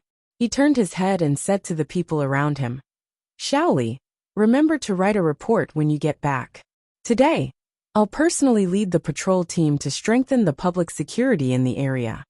Shaoli, who specialized in writing in the police station, had a poor physique. He was panting heavily. All right, Chief Xia. Let's run and patrol on such a hot day. It'll definitely be a good story if it's published. That's for sure. Xia Yingjie ran even faster.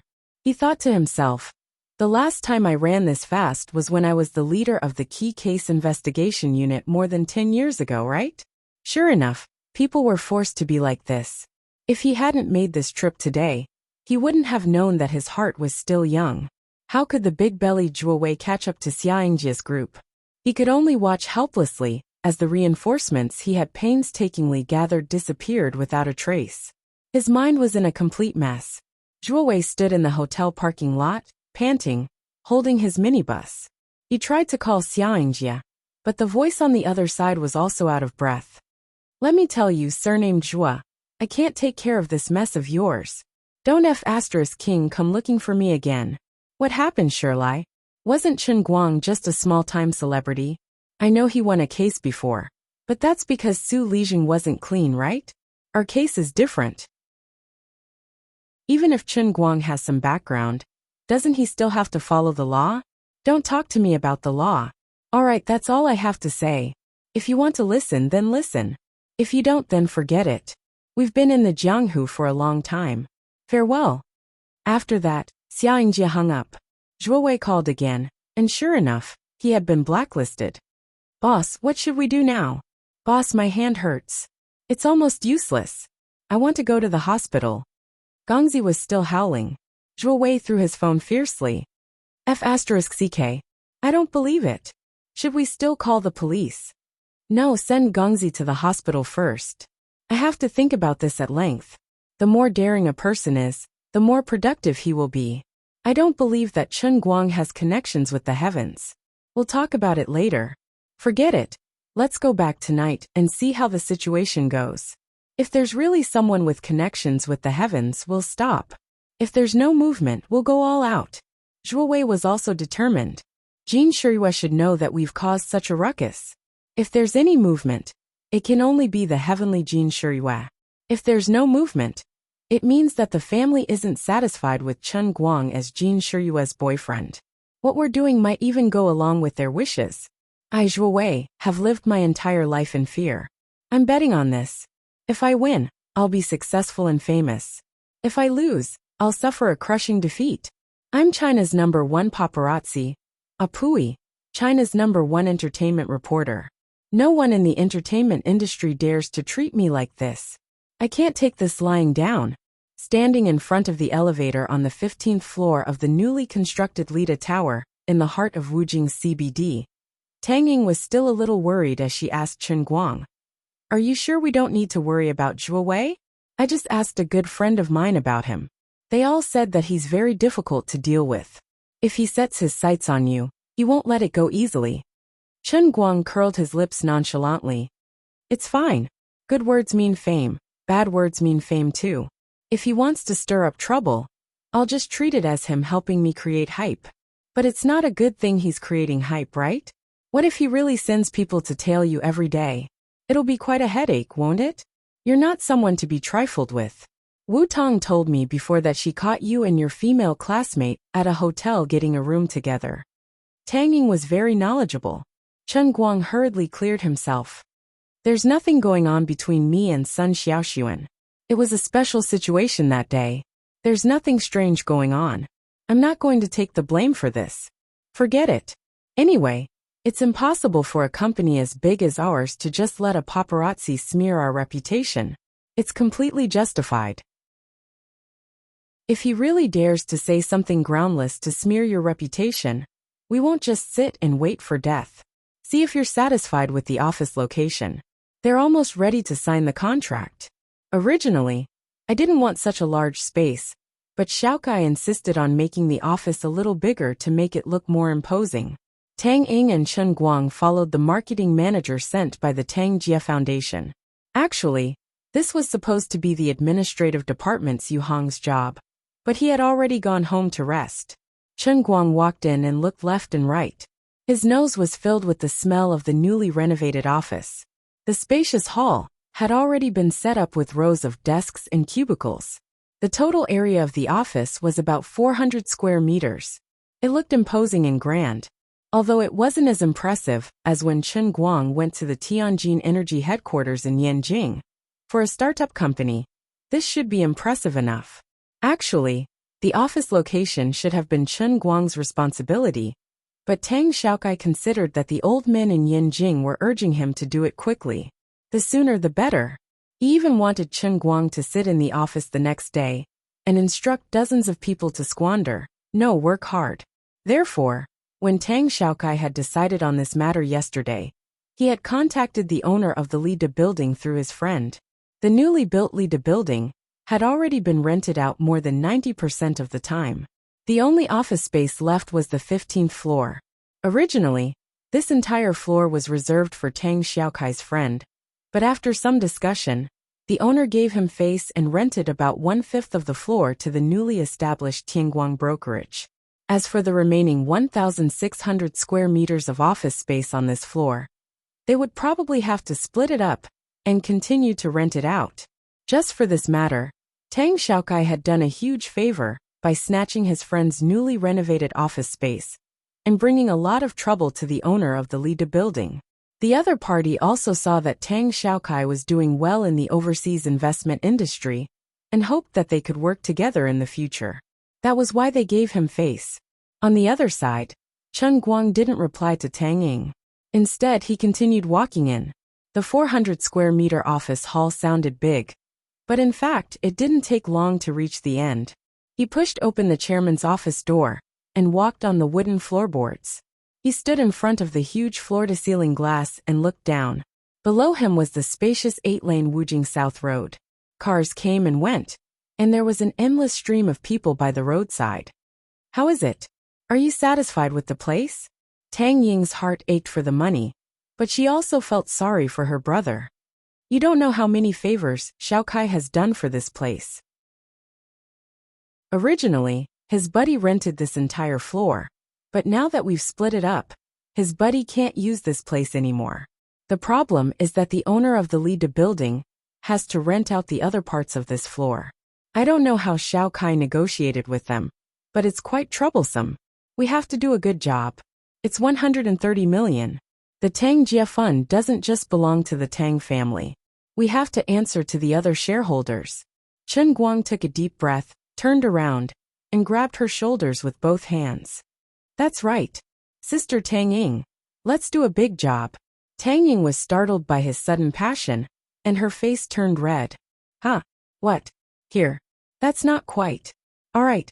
There are still a lot of people outside. Chen Guang was speechless. Looking at her red face, he felt that there was something wrong with her reaction. It was completely different from what he had expected. Wait a minute. From what she said, it seemed like she had gotten the wrong idea. What she was implying was that they could just change the place. OMG, I really misjudged you. I didn't expect you to be like this, Sister Tang Ying. Very good, I like it very much, but now is not the time. Regarding this office, Chen Guang only had 3 words to describe it. Dissatisfied. Extremely dissatisfied. There was no other reason other than 3 words. It was too small. Whether it was the office hall outside, or the chairman's office he was in, or the general manager's office next door, or the deputy general manager's office, they were all too small. Not to mention the employees who were doing their jobs. He had to sneak in close to 40 employees from the Guangdong General Headquarters without anyone noticing. How could a mere 400 square meters of area be enough? The hall could at most fit 80 to 90 tables, and he would have to use his head without anyone noticing. Therefore, this office hall was really too small. To hide 40 people, he would have to increase the size of the entire company to more than 150 people, right? What? A startup company that hasn't even understood the business needs to hire so many people.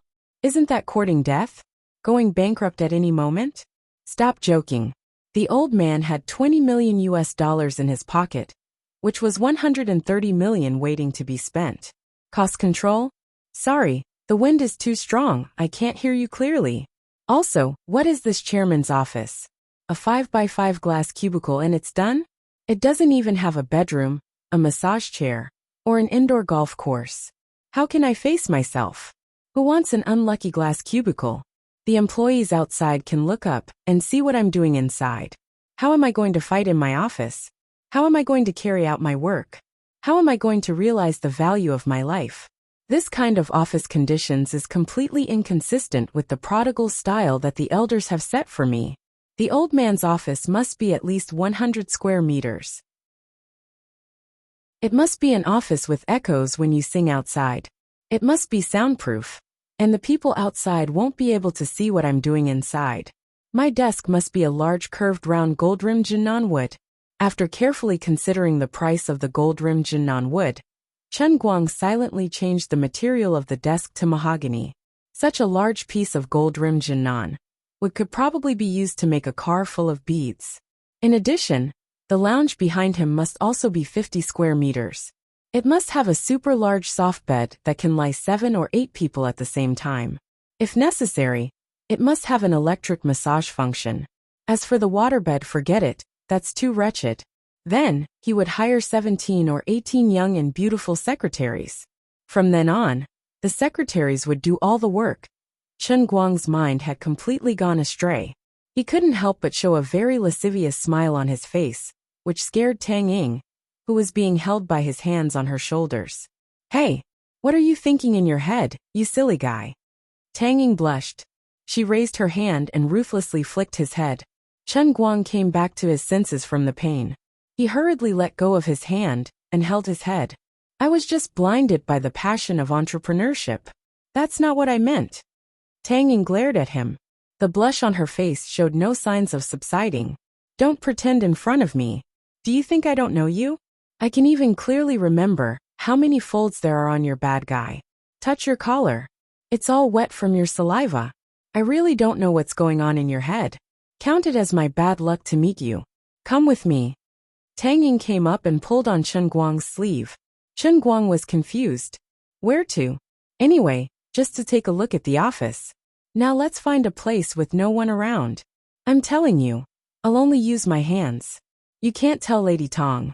Otherwise, don't even think about getting a chance in the future. On the other hand, Tang Ying was open-minded.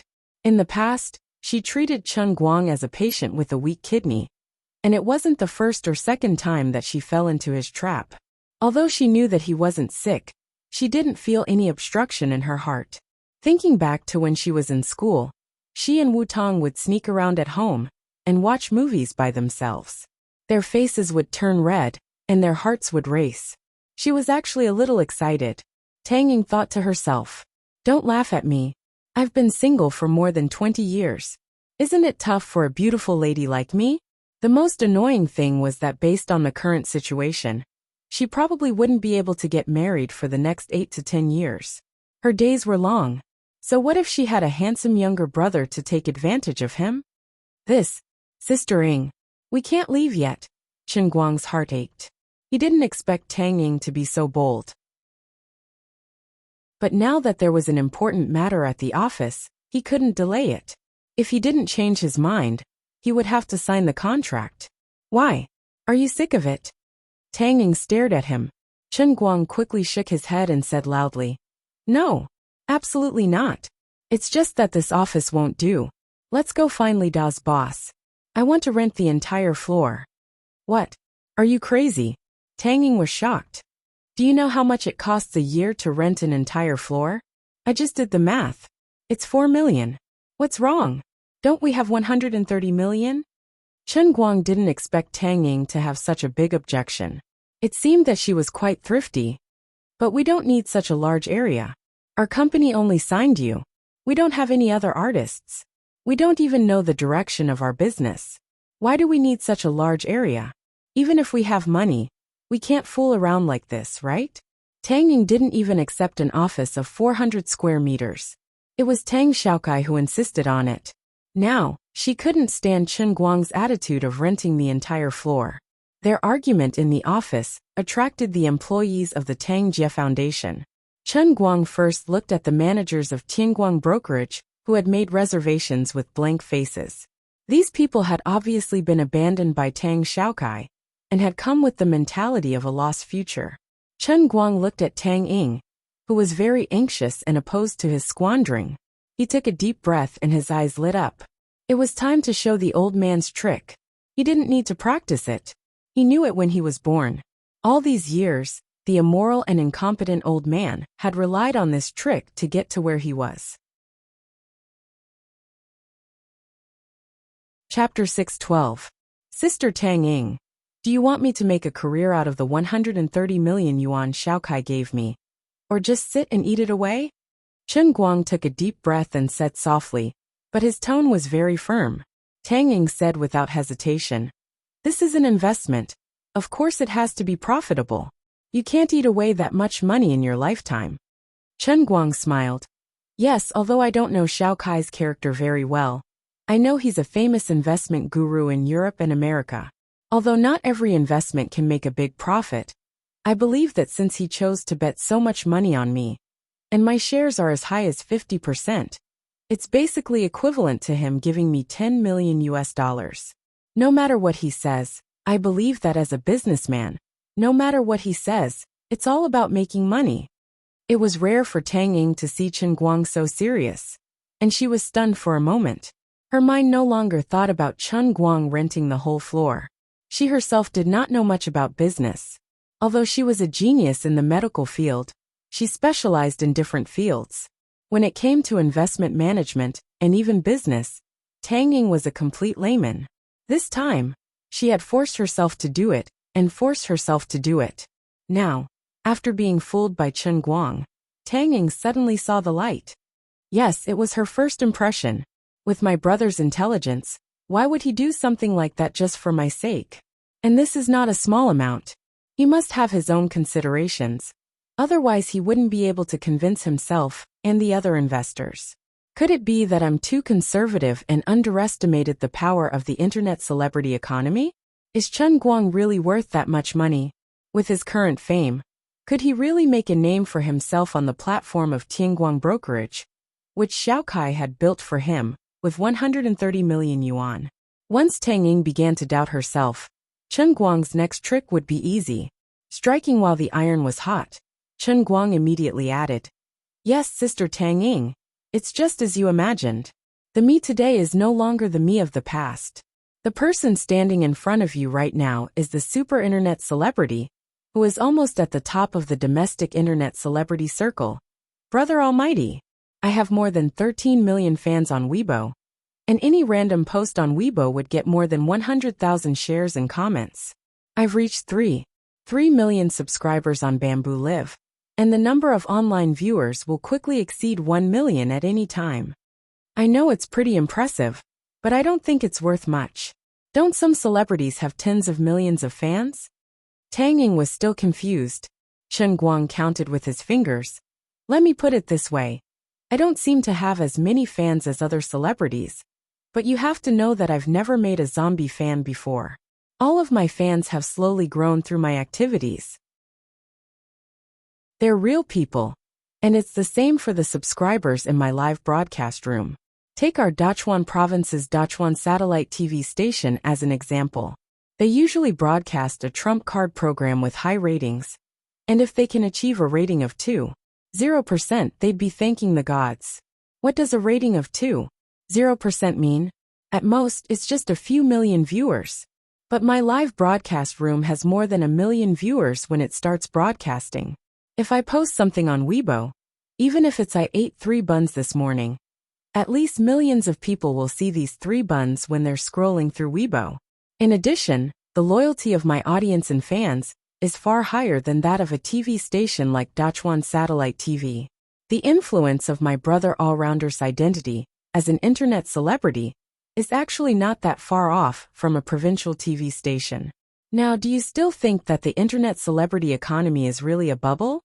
Tang Ying felt that there was something wrong with what he said, but she couldn't put her finger on it. But, no buts.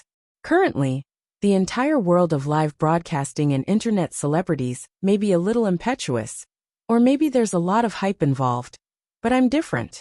First of all of my data is real. Second, my fans aren't created by hype, but by my own ability. I've attracted them one by one. Other people may be bubbles that burst with a poke, but I'm an internet celebrity. I really can't burst it. In other words, you're really worth 130 million? If you really want to compare yourself to a TV station. Tang Ying was completely shaken. Chen Guang nodded heavily. Of course. Let me tell you one more thing. You know about the competition I organized 2 days ago, right? I know. Do you know how many viewers there are in the finals? How many? The peak is 25 million, and the average is 23 million. That's equivalent to 1/30th of the Olympic Games, 1/20th of the World Cup, 7/8 of the European Championship, and 3/4 of the Champions League. Take the World Cup for example. Just the broadcasting fees alone can reach $1 or $2 billion. And that doesn't include advertising revenue. Even if the audience's loyalty for this competition isn't as high as the World Cup, if we convert the revenue from US dollars to RMB, it wouldn't be too much to earn 100 million after the competition, right? Tang Ying counted on her fingers. It really isn't too much. Chen Guang's expression turned serious. Then do you know how much I've earned this time? The entire competition was organized in a hurry, and the promotions, advertisements, and whatnot weren't done properly. The broadcasting authorization was even more arbitrary, and everything was decided on a whim. But I still earned this much, 48 million renminbi. Tang Ying's eyes widened. She had known Chen Guang for so long, but this was the first time she had heard him talk so eloquently about business. In the past, he didn't like to brag, and Tang Ying had always treated him like a child. However, after hearing his simple calculation, Tang Ying felt that Xiao Kai had not wasted his money by signing him to Tianguang brokerage at the price of 20 million US dollars. Instead, he had gotten a great deal. So, don't worry about our company not being able to make it big. It's just that I haven't taken on many advertisements. If we really want to take on a large number of advertisements, I'll learn from that Xue Ziqian. Yes, that's him. I'll learn from him and write jokes and advertise on Weibo every day. Our company won't suffer any losses. So, not only will Tianguang brokerage not collapse, but it will also grow bigger and bigger. We have to look to the future. And this Lida building is located in the center of the city. It's a good location. Today we'll save 2 to 3 million a year and only rent 400 square meters. In 2 years, when the company grows bigger and bigger, there won't be enough space. We'll either have to go through a lot of trouble to move, or we'll have to think of ways to wrangle with those companies renting the same floor as us. Isn't that troublesome? Moreover, the boss of Lida building is giving us face, so we might as well take the entire floor. Isn't this saving him some trouble? You won't have to look for a new place to rent. Tang Ying was completely convinced by Chen Guang.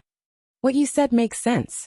Needless to say, Chen Guang's rambling not only attracted Tang Ying, but also the other managers of Tianguang brokerage, who had been waiting at the door, were all fired up. Looking at the fanatical and excited eyes of these people, Chen Guang also felt a sense of accomplishment. The old man's divine art of deception had not regressed at all. He was thankful for the years he spent as a sage in the Sea of Transient. Actually, the throne challenge was not that easy. It was too much of a coincidence that it became popular. If he were to do it all over again, he might not have the confidence to make it to such a big scale. Other than that, he was able to earn 48 million, because Little Tsong was generous. Not only did he not earn a single cent, but he also paid 20 million to Chen Guang. If he were to get a less generous partner, Chen Guang would immediately lose 20 million of his 48 million, and then split it in half, leaving him with only a little more than 10 million. Then let's go find the boss of Lida Building now, and settle the matter quickly. Tang Ying immediately clapped her hands and made up her mind. Actually, she did not want to work here anymore. She kind of wanted to drop everything here, and go back to the hospital in peace. After all, she was now an official department head, and the person in charge of the inpatient department's emergency department. She had only taken a day off today, but the hospital had already piled up a lot of work. She felt that Chen Guang was simply a genius. He did not need her to manage him at all. Her presence here was completely counterproductive. But in the end, she still could not bear to completely drop everything. Wu Tong's request became her reason to convince herself. I have to help Lady Tong keep an eye on him. This guy was so wretched when he was letting his imagination run wild just now. If I really don't do anything with his self-restraint, he will definitely have dozens of beauties displayed in the company. That's right, keeping an eye on him is my, Tang Ying's mission. In less than half an hour, the 5-year contract was signed, and a whole year's worth of rent was paid.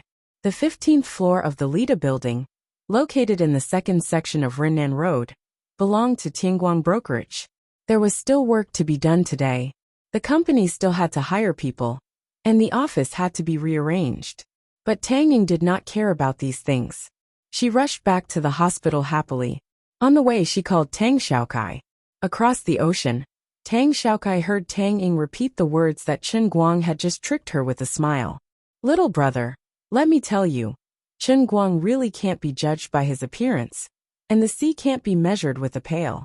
I admit that I have underestimated him before. I think we have made a big profit this time. Yes, sister, you have worked hard. At this time, it was past 2 o'clock in the afternoon in Wujing. Tang Xiaokai was in the United States at 2 o'clock in the morning. He was sleeping soundly when he called Tang Ying. His whole body was drowsy, but he did not dare to lose his temper with Tang Ying. He could only deal with it bitterly. If it was someone else calling him at this time, he would have already started scolding. We have rented the entire floor of Lida Building. There are no other floors. Otherwise, I would have taken the entire 14th to 46th floor. Tang Xiaokai's drowsiness was reduced by half. Also, I feel that you only invested $20 million for 50% of the shares. Isn't it too disadvantageous for him? Think about it, he alone is worth Dachuan Satellite TV. Why don't you add another $20 million? Tang Xiaokai was completely awake. Chapter 613. Tang Xiaokai's hand was trembling as he held onto his phone. Sis, are you really going there to look at our assets, and not to help Chen Guang squander? You've been tricked by him.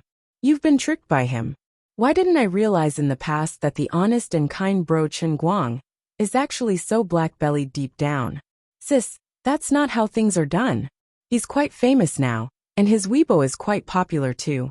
But how can he be compared to a satellite TV station? The content production is on a completely different level, alright? Furthermore, other TV stations can use the SARFT network to broadcast their programs 24/7. How many advertisements can they broadcast every day? How many programs can they get? How many staff members do they have? How much equipment and fixed assets do they have? Although he says they have the same influence, the two are on a completely different level, alright? Most importantly, this is a task given to him by the higher-ups. To put it bluntly, his money is really for Chen Guang to squander. Do you really think he can make a name for himself? Just based on the phone call he tricked you into today, I think Tianguang manager will be dead within half a year. Tang Xiaokai is not like Tang Ying. The two of them are polar opposites. He is not a hothead in the business world. All these years, Tang Xiaokai has been involved in investments. What industry has he not been involved in? What industry has he not been familiar with? There are internet celebrities in China, and there are also internet celebrities in the US. His heart was as clear as snow, but he couldn't tell Tang Ying about this kind of worldly knowledge, because it would involve another layer of confidential information. He could only laugh it off. Don't worry. If it really produces some results, I'll just increase my investment. But you can't dilute his shares. I know that. Sis, whose side are you on? Are you really my sister? Am I a gift from mom and dad for topping up their phones? Are you the only biological son? Tang Xiaokai is furious. Tang Ying also knew that she had gone overboard by siding with an outsider, so she chuckled. I'm just kidding. Anyway, listen carefully. You better open your eyes and see how your sister, your vice president, is doing. I can set up a media conglomerate for you at any time. I'll crush that stupid angel investor of yours. Alright, you better hurry to the hospital. Be careful on the road. Tang Xiaokai yawned. After the siblings hang up, Tang Xiaokai got up and gulped down 2 glasses of water before he calmed down. He touched his chest, feeling a throbbing pain. On the other hand, Chen Guang originally intended to recruit a large number of people today. But in the end, Yu Hong lost too much blood and fell asleep at home. On the other hand, the people from Beijing only arrived at night. Thus, Chen Guang slapped his thigh and decided not to recruit anyone today. Decorate the entire floor, all the offices, everything that needs to be decorated. I don't want this chairman's office. Change it to this one. Do you see it? I want this big office with 3 entrances and 3 exits. Get me a renovation company. I want European style, no Chinese style. Get me a screen here, and a portrait of a lady bathing here. All the furniture in the chairman's office, get me mahogany. Make it as grand as possible. Partition my resting room. I want a big bathroom. Get me a bathtub too. Put a statue of Yu Lian beside the bathtub. That's right. His penis must be able to release water. I don't want plaster. I want marble. The bed must be big, soft, and made of real leather. Xianqin, why are you looking at me like that? I have a reason for doing this. The most important thing in our company is my creativity. How does my creativity come about? It must be in the most comfortable environment. Only then can I be inspired. Only then can I come up with better ideas. Only then can I come up with better performances that can attract the fans. This is not called squandering. This is called investment. Do you understand? Investing in one's artistic selves and improving one's creativity is the most valuable investment. In the past, Chen Guang had always looked down on those nouveau riches. He felt that they were very old-fashioned and vulgar. Only today did he understand why he looked down on others. It was because he was jealous. He was jealous that others could spend money like that. That was why he believed in the theory of hard work and plain living. When he had the opportunity to spend other people's money so lavishly, he realized how scary a person's potential was. The old man was afraid of himself when he started squandering. He even thought that if he took a picture of himself now, he could seamlessly blend it into the movie Big Shot. There was only one principle when it came to spending money. Don't ask for the best, just ask for the most expensive. He was stingy when it came to things that made him unhappy. For example, even if Zhuo Wei risked his life, he wouldn't be able to get a single cent from him. But when it came to things that made him want to spend money, he would not be stingy. After all, it was not his own money. Just as Chen Guang was busy squandering, in another office building in Wujing, there was also a large group of people revolving around him. Zhuo Wei, who was famous in Huaxia's gossip circle, was instructing his subordinates to write jokes, organize videos, and organize screenshots. He just had to wait for a few more hours. Once the news from Yanjing came back, Zhuo Wei would risk his life and have a life-and-death struggle with Chen Guang, who had just established Tianguang Agency. In the Li De gang, Chen Guang was so busy that he had dinner with the 7 or 8 employees in the company. Only then did he drive back to Wenxing town leisurely. I feel like I've had a very fulfilling day, Chen Guang said to Xianqin as he whistled. His left and right hand were playing a song on the car's stereo. Xianqin crossed her arms. Her current identity was Chen Guang's personal assistant. She didn't help much today. After the press conference, she sat in a corner and played with her phone. There's a car following us. Suddenly, Xianqin said. Chen Guang glanced at the car from the corner of his eye. Indeed, he saw a Golf GTI following them sneakily in the rearview mirror. After waiting for another 7 or 8 minutes, the Golf was still following them. It was obvious that the paparazzi were not running away. Don't follow too closely. If he discovers us, we'll be in trouble. He and his bodyguards are very good. Brother, I have to follow him closely. I've seen his Weibo before. This guy is a god of racing, a god. If he gets excited and wants to step on the accelerator, we'll have to eat the dust. Bullsh *T. How can he run with a broken Passat? Yours is a 2.0 T GDI. His is a business sedan. You two are not on the same level. That's true. While the two people in the Golf GTI were chatting, Chen Guang had already stepped on the accelerator. About 17 or 18 seconds later, the two people in the GDI completely lost sight of Chen Guang. After turning a corner, there was another fork in front of them. They had no idea where Chen Guang had gone. His Passat is a little fast. It is a little fast. What if we lose him now? I don't know. Go back and ask the boss. In the phaeton, Chen Guang curled his lips in disdain. Are you kidding me? Two small fries want to follow my car? Looking at his proud look, Xianqin couldn't help but say, about 11 or 12 years ago, there was a star who was also followed by paparazzi. He wanted to race away, but he died in an accident. There was such a thing. Well, when you were messing around there today, I saw it on the internet. It seemed to be a very famous female singer. I also found something interesting. What? Can we finish talking in one breath? Can we not take so much time? The reporter who chased after the car was Zhuo Wei, who you met today. However, he hadn't started a weekly magazine back then. He was just a slightly famous freelance reporter, or paparazzi. So you mean that nothing happened to Zhuo Wei after the female singer died? Instead, he became famous? Then his business got bigger and bigger. Now he even started a magazine. Chen Guang's eyes widened in disbelief. Xianqin nodded. You're right. Chen Guang was silent for a long time before saying, after all, legally speaking, he doesn't seem to have any responsibility. So even if he's being scolded by thousands of people, it's useless. The more people scold him, the more famous he becomes. In the past, I also thought that martial artists like Poison Sect and Dark Sect were the most despicable. They were cold-blooded and heartless. But now it seems like ordinary people aren't much better. The difference between the two is that martial artists are more direct. They'll draw their swords at the slightest disagreement. Zhuo Wei, on the other hand, became even more vicious after he made a fortune from the dead, Xianqin said. Chen Guang really did not expect Xianqin, a little girl who usually looked like a little girl, to say something like that. Why don't I go and kill him? My hands are getting itchy, Xianqin suddenly said. Chen Guang stepped on the brakes and stopped by the roadside. He turned to look at her. Are you serious? Xianqin nodded.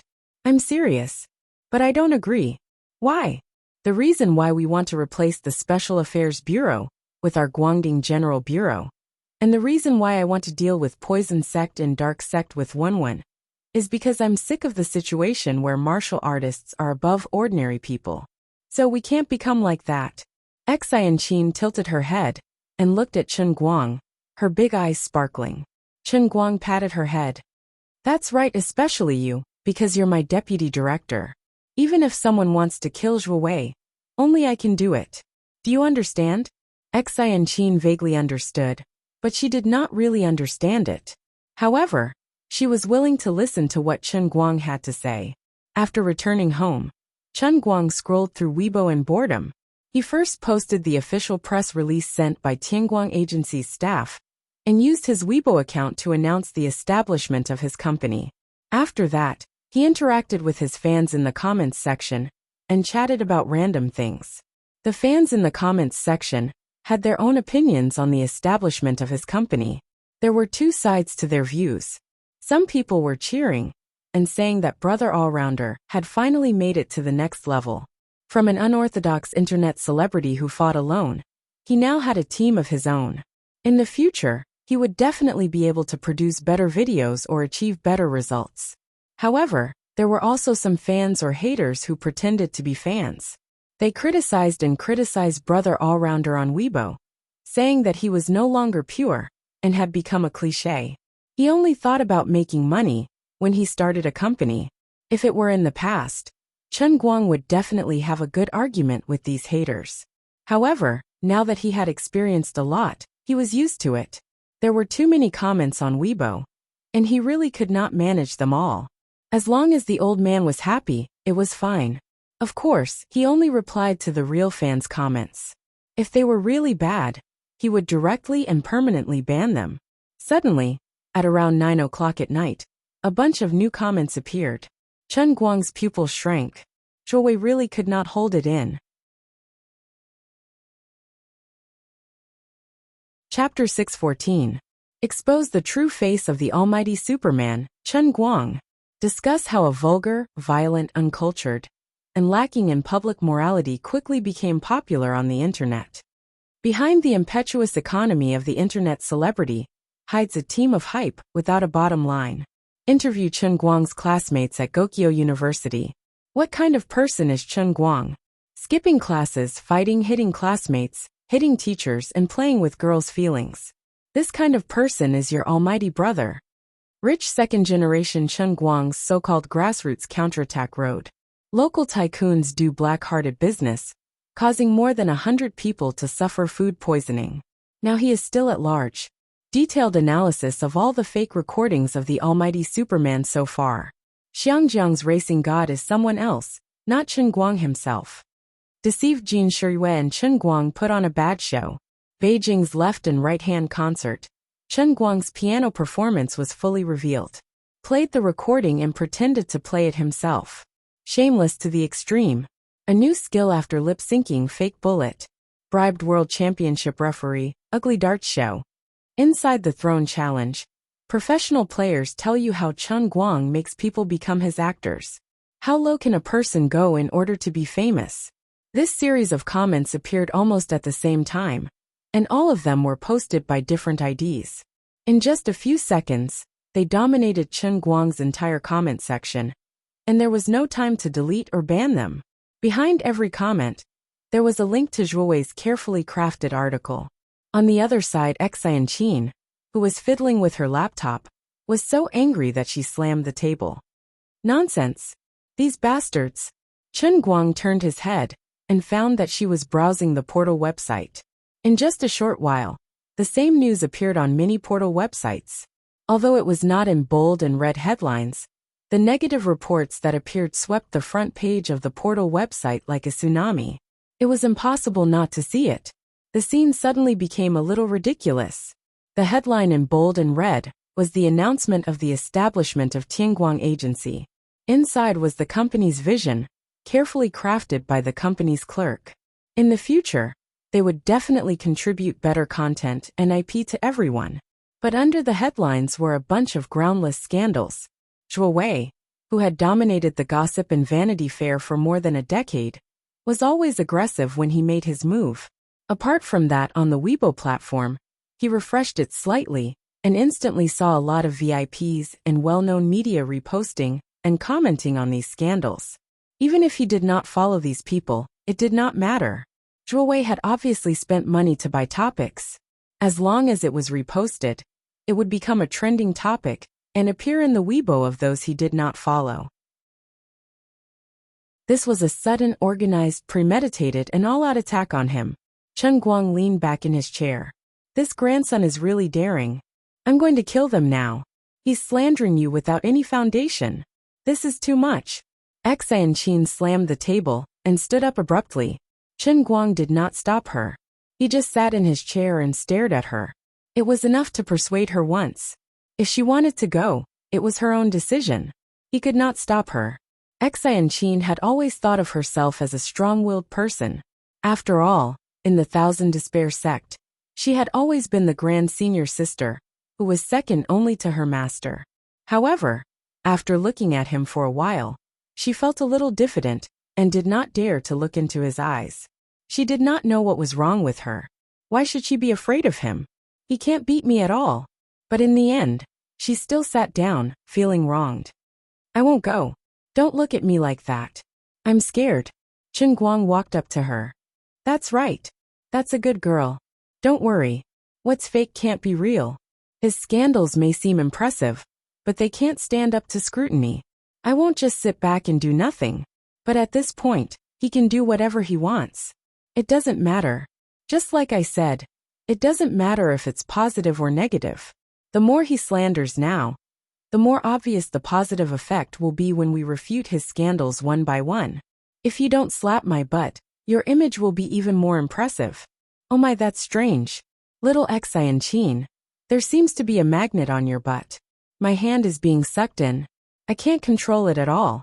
Although he did not seem to care, it only lasted for a short while. After many people read the news, the style of the comments under Chen Guang's Weibo changed. The die-hard fans who had been following him were not so easily affected, but the average fans, or those who were in between passers-by and fans, were shaken. They began to post questions on Weibo, asking others if it was true. Once they started asking questions, it meant that they already believed it. There were also some haters who did not like Chen Guang to begin with. At this moment, they went wild and shared all kinds of comments. The two sides were arguing fiercely under his Weibo. I didn't expect Brother All-Rounder to be such a person. Fan turned to Road. Road turned to Anti-Fan. Anti-Fan, I can't turn anymore. Anyway, I told you guys long ago that this person is unreliable. He relies on hype and women. I really don't know what you guys are thinking. How can a fan of him be as good as he makes himself out to be? Upstairs, calm down. Listen to me. Don't get agitated. Shout with me. Trash All-Rounder, give me back my goddess. Give me back my youth. Today was really a wild day. The newly established Tianguang agency had no way to fight back. It was not that they did not have the money to do these things, but they did not have the manpower. The most reliable person, Yu Hong, was still recuperating at home. However, it was estimated that he would get a call soon. But Chen Guang couldn't possibly let Yu Hong take care of this matter after losing so much blood today. After all, Zhuo Wei's little trick wasn't enough to make Chen Guang's sky collapse, so there was no need for Yu Hong to risk his life. After a while, the phone calls came in one after another. First was Tang Ying. Chen Guang spent about 30 seconds to calm her down. His exact words were as follows. Every single point that they defame me, I'm not afraid of the shadow. Don't panic. Wait for them to make a fuss. Then we'll slowly deal with them one by one. Then Jin Shiyue and Jiang Yage called together. They asked him if he wanted them to use their influence to help him clarify the matter. Chen Guang also told them not to act rashly. At this time, if the two of them clarified the matter first, it would only make them look like they were hiding something. Wu Tong did not dare to ask too much. Presumably, Chen Guang's words had already been conveyed to her through Tang Ying. His little sister Fan Lingshan, who had not seen him for a long time, wanted to rush back from school. She was worried that the online scandals would make Chen Guang angry, so she wanted to be by his side when he was down. In the end, Chen Guang casually told his little sister not to worry and to stay at school to study. A senior student should act like a senior student. Moreover, he was restudying after throwing away his studies for a year. Even if the sky fell, he would be able to support it. Don't worry for nothing.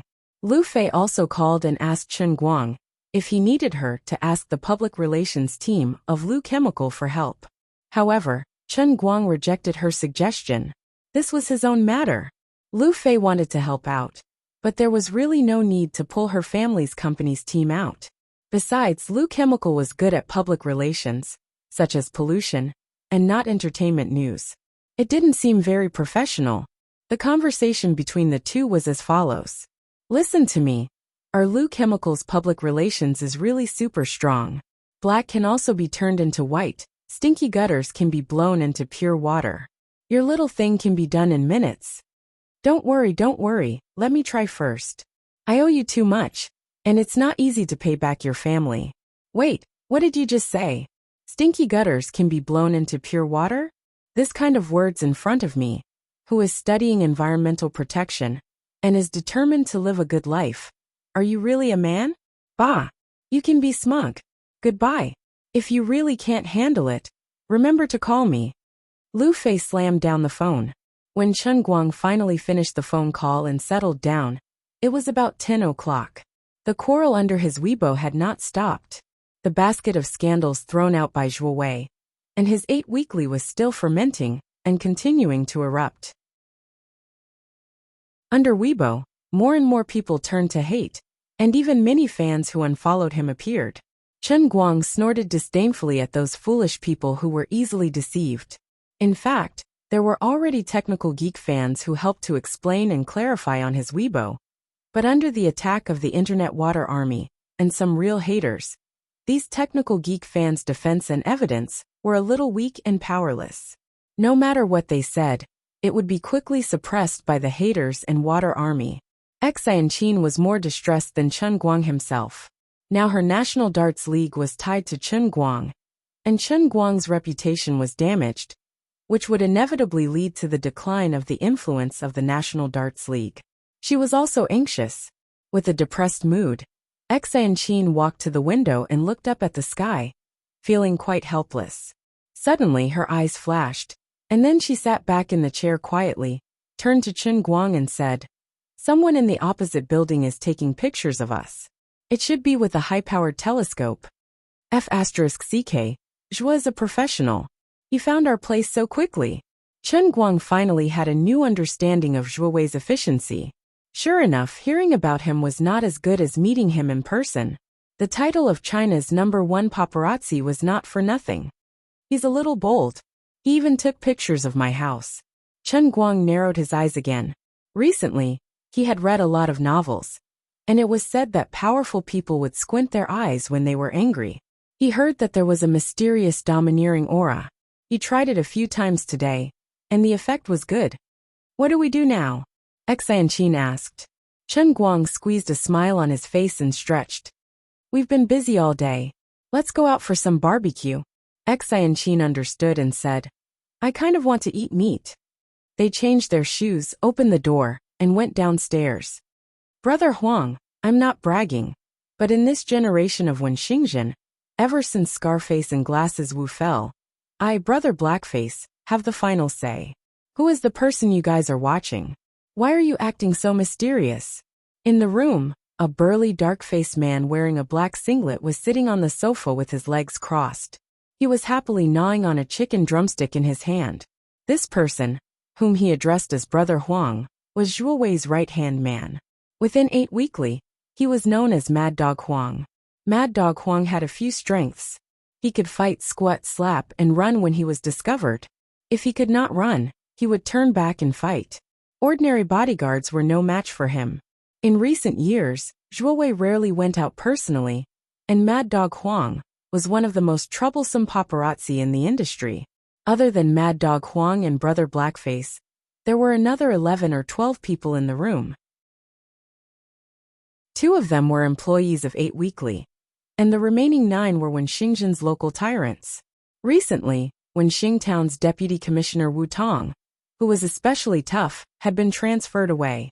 The hooligans in the town had gradually emerged in the limelight again. Blackface Bro was one of the best, and he had the momentum to surpass Scarface Bro. This time, Mad Dog Huang came to secretly take pictures. He knew that Chen Guang was powerful, and to be on the safe side, he specially invited Brother Blackface over. He said he wanted to chat and reminisce, but in fact, he was afraid that if something went wrong, he would be more confident with more people on his side, although it might not be of much use. Chapter 615. Blackface, these little brothers of yours seem to be quite good at fighting. Mad Dog Huang stepped back from the binoculars. Chen Guang and Xianqin had already left the house. He knew lip reading, and from Chen Guang's lips, he knew that he was going for a barbecue. Since Chen Guang would not be back for a while, Mad Dog Huang did not continue to watch. Brother Blackface flicked the bone in his hand, and it flew straight into the trash bin 2 meters away. He was a good citizen who cared about hygiene. Brother Huang, it's not that I'm bragging, but everyone in our group is good at fighting. With our status in town, who would dare to disrespect us? Status in the Jiang who has fought for with one's fists, not with one's mouth. That's good. As long as you can fight. When I'm done with these few days, I'll give Brother Blackface a 30,000 yuan red packet for you guys to buy cigarettes. Brother Blackface grinned. Brother Huang, you're a good friend. It's my pleasure. The 8 Weekly employee, who was in charge of the internet, came over. Boss, the internet here doesn't seem to be very good. The video just now won't be uploaded anytime soon. Mad Dog Huang waved his hand nonchalantly. It's fine. Let's film first. You can drive it back to the company when it's done. He sat down and fiddled with the equipment. Looking at the footage, Mad Dog Huang slapped his thigh and said, "Damn, this Chen guy is so lucky. He's surrounded by beautiful women. Let's not talk about his celebrity girlfriend. Even the vice president of Tianguang Company, that our boss took a picture of today, is also very beautiful. That little girl is also so pink and tender. Why does she follow him all the time? It's really infuriating to compare with others." He saw Chen Guang intentionally or unintentionally slapping Xan Qin's butt, and he was extremely jealous. Rich people know how to have fun, but even rich people are afraid of you. Oh right, Brother Huang. What was the name of the person who filmed today? Chen. Brother Blackface grabbed another piece of fried chicken and chewed on it. Mad Dog Huang did not answer him directly. It's nothing, just a small celebrity. I'm doing some business with him. Let's not talk about him, it makes me angry. Come, let's drink. Brother Blackface saw that Mad Dog Huang did not want to talk about it, so he did not press him further. After all, he had brought his brothers here to do some small business and earn some easy money. About 10 minutes later, there was a knock on the door of the room they rented. Brother Blackface frowned and looked at the time on his phone. That's weird, it's already 10:30 p.m. Who is it? Mad Dog Huang, on the other hand, was much more nervous than Brother Blackface. He stood up abruptly, a bad feeling rising in his heart, but he also felt that it was impossible. The distance between the two buildings was 300 meters. The binoculars on his side were also hidden under the curtains, revealing only a small black cannon barrel. There was no video on the internet, and the two of them only glanced at the window when they came back. It was impossible for them to be discovered so quickly. Little did he know that as a disciple of the Thousand Extremities sect, Xan Qin's specialty was hidden weapons and darts. Her eyesight was what she practiced. To others, this distance might seem like a fairy tale, but to Xan Qin, it was nothing out of the ordinary. Brother Blackface did not know that danger was approaching. Seeing that Mad Dog Huang did not move, he signaled one of his men to go and see who it was. Who is it? The underling was half naked and didn't rush to open the door. Instead, he stood at the door and asked, "Open the door, it's a delivery man." Chen Guang answered in a muffled voice outside the door. "Are you crazy? Delivering your mother's delivery in the middle of the night?" The man was a hot-tempered man. He did not think too much about it, thinking that it was someone causing trouble. He raised his hand and opened the door, ready to beat the person up. Before he could finish, Chen Guang grabbed him by the neck and threw him into the room. He flew 3 to 4 meters and landed on the edge of the sofa, causing Brother Blackface to stumble. Brother Blackface did not know what was going on. He slammed the coffee table and stood up. Who's looking for death? In the next second, his expression changed. He recognized Chen Guang. Although Chen Guang rarely interacted with the gangsters in Wenxing Town, Chen Guang was a legend in Wenxing Town. Not to mention his relationship with the violent policewoman. The terrifying beauty, who was always with him, was the one that the gangsters in Wenxing Town feared the most. Whoever dared to provoke her would be beaten up. Wenwen's domineering reputation had long spread throughout the town, through the sweeping in front of the internet cafe. In this town, it was acceptable to offend anyone, even the police. However, no matter who it was, they could not afford to offend that beautiful girl. Otherwise, no one would be able to save them. Along with that, Chen Guang was also included in the list of people who could not be provoked. Recently, Chen Guang was quite famous in Wenxing Town. How could Brother Blackface not know him? Oh my God! Brother Huang, you told me earlier that you were going to keep an eye on him. Am I not a ghost? Brother Blackface took a few steps back. His heart felt as if it had been stabbed by a knife. Mad Dog Huang was angry. You look like a bear, and you still have a place in the underworld? My underworld, my ass. UF** King admitted it the moment we met. At least let me think about how to fool you in my mind. Now that you admitted it directly, what should I do? Xan Qin did not rush to follow, but blocked the door, as if she wanted to play the role of blocking the door. Chen Guang walked inside. Yo, friends from Octave magazine are quite dedicated. You don't sleep in the middle of the night, but come here to take pictures of me. Are you happy? Mad Dog Huang's eyes turned around. He took out his weapon from his back and touched the dagger behind him. He was also angry. He heard that Chen Guang broke Gang Zi's forearm with his bare hands. If Chen Guang wanted to kill him, he might die here if he didn't think of a way to save his life. I'm called Mad Dog Huang in the underworld. Don't force me. Mr. Chen, this is a misunderstanding. I'm not from Octave magazine. I'm just an astronomy enthusiast. Mad Dog Huang lied with his eyes wide open while desperately gesturing to the staff of Octave magazine behind him. The people behind him understood and planned to delete the video. Misunderstanding? Come on, take out the dagger behind you and show me. I want to see how deep your misunderstanding is. As Chen Guang said this, he leaned down slightly. His left hand seemed to grasp one of the legs of the tempered glass coffee table, and then he lifted the coffee table with one hand. This coffee table weighed at least 70 or 80 pounds. His action really made Brother Blackface and Mad Dog Huang's eyelids twitch.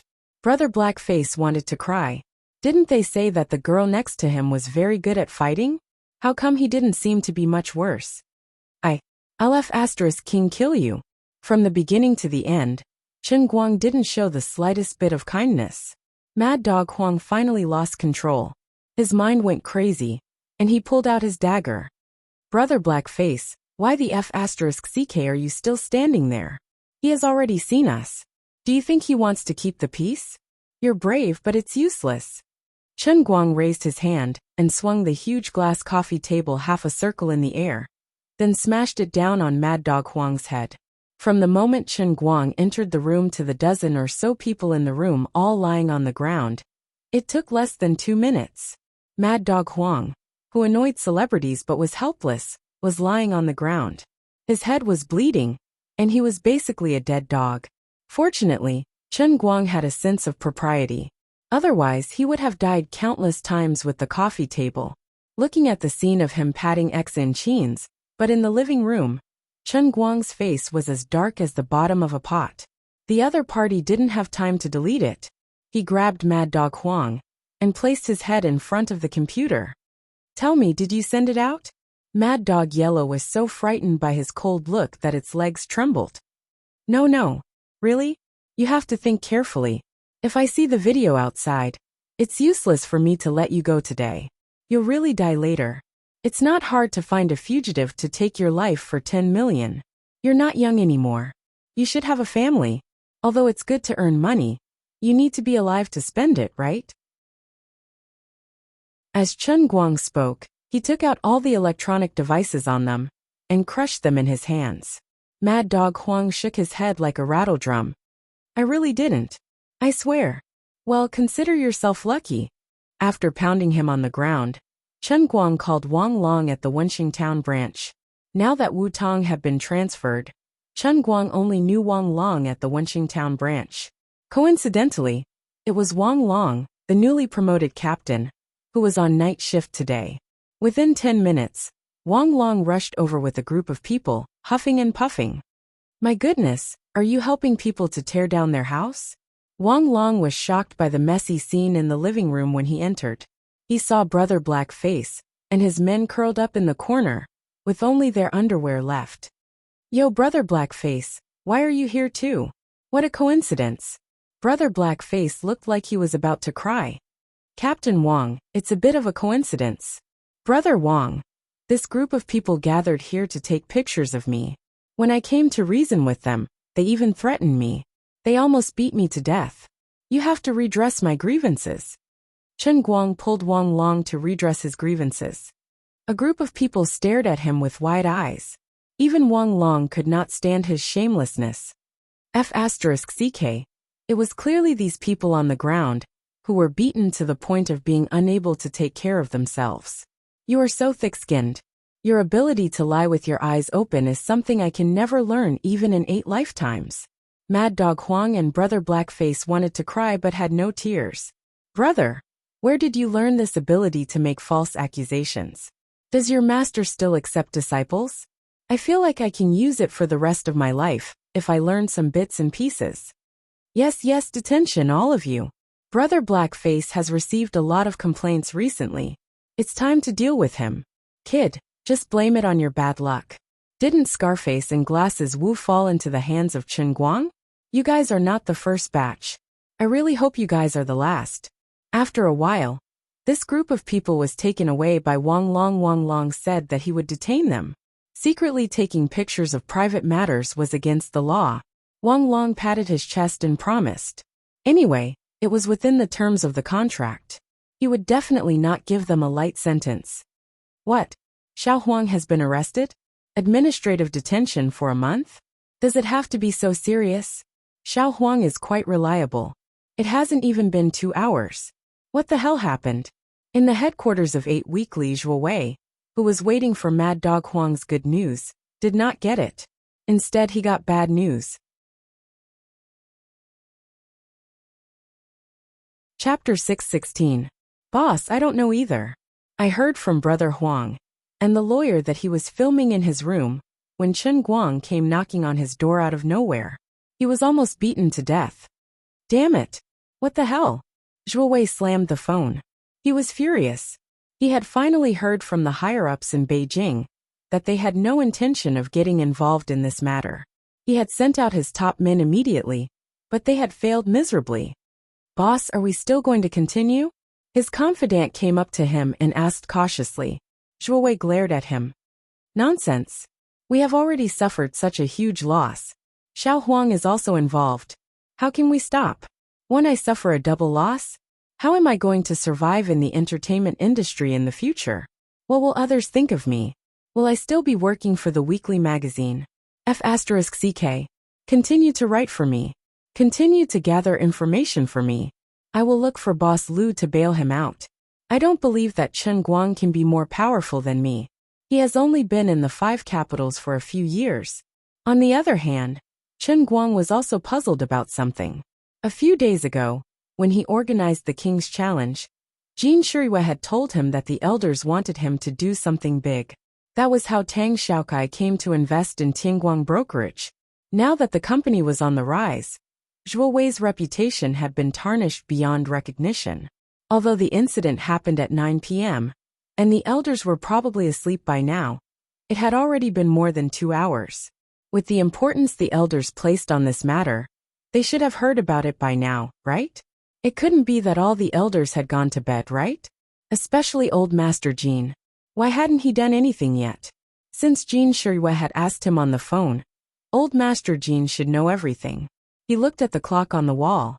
It was already past 11 p.m. He told Jin Shirihua to go to bed by herself and returned to his room. He didn't want to disturb Jin Shirihua's sleep and called her. Jin Shirihua, what do your grandfathers think about this matter? Do they already know? Chen Guang asked with some pain in his heart. He was quite unhappy. After all, he was the director of the Guangdong General Administration. And now he had to jump out from the shadows to run such a big company and stand in the eye of the storm. Now that he was being slandered so badly, you should at least say something so that I can decide what to do next, right? Either you give me more support from the public and give me more power so that I can enjoy the feeling of being a pair of invisible hands behind the scenes controlling everything in the online world. Or you can arrange for someone important enough to greet the reckless Zhuo Wei and tell him to kneel or scram when he needs to kneel or scram when he needs to. You guys are so comfortable, leaving everything to me and not caring about your own matters. You guys shouldn't be like this, old men. Jin Shirihua didn't seem to be asleep yet. I'm in Grandpa's study. I just pleaded with him. Sai, forget it. You can talk to him yourself. Hey, don't. Before Chen Guang could finish his words, old Master Jin's voice came from the other side. What do you mean don't? Do you not want to talk to me? Chen Guang rolled his eyes. Isn't this nonsense? I just want to slowly fade away from this matter with Jin Shirihua, who wants to chat with you. I'm really afraid that you will like me more and more. Old man is really glad that you know your limits. But I'm embarrassed to tell you that I've actually lived more than 100 years longer than you. It's also very difficult for me to hear you keep calling me brat. It's also because I'm young. If it were someone else, They would have scolded you for being impolite. How can I? I'm just afraid of disturbing your sleep.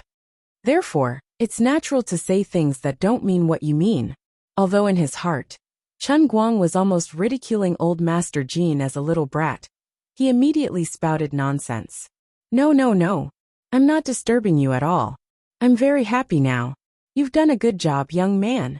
A few of us were praising you on the conference call just now. Huh, you can praise me too? How random is your selection criteria? I've almost been slandered as an African, okay? But this is the effect we want. You're amazing. It's fine when you don't do anything, but when you do, it's a big commotion. You've just opened your company, and you've already caused such a big commotion. It's quite good. You call this good? Of course. If it's a white cat or a black cat, it's a good cat if it's eye-catching. In a few days, the military exercise will start. You've attracted everyone's attention now. The effect is very good. But what about my reputation?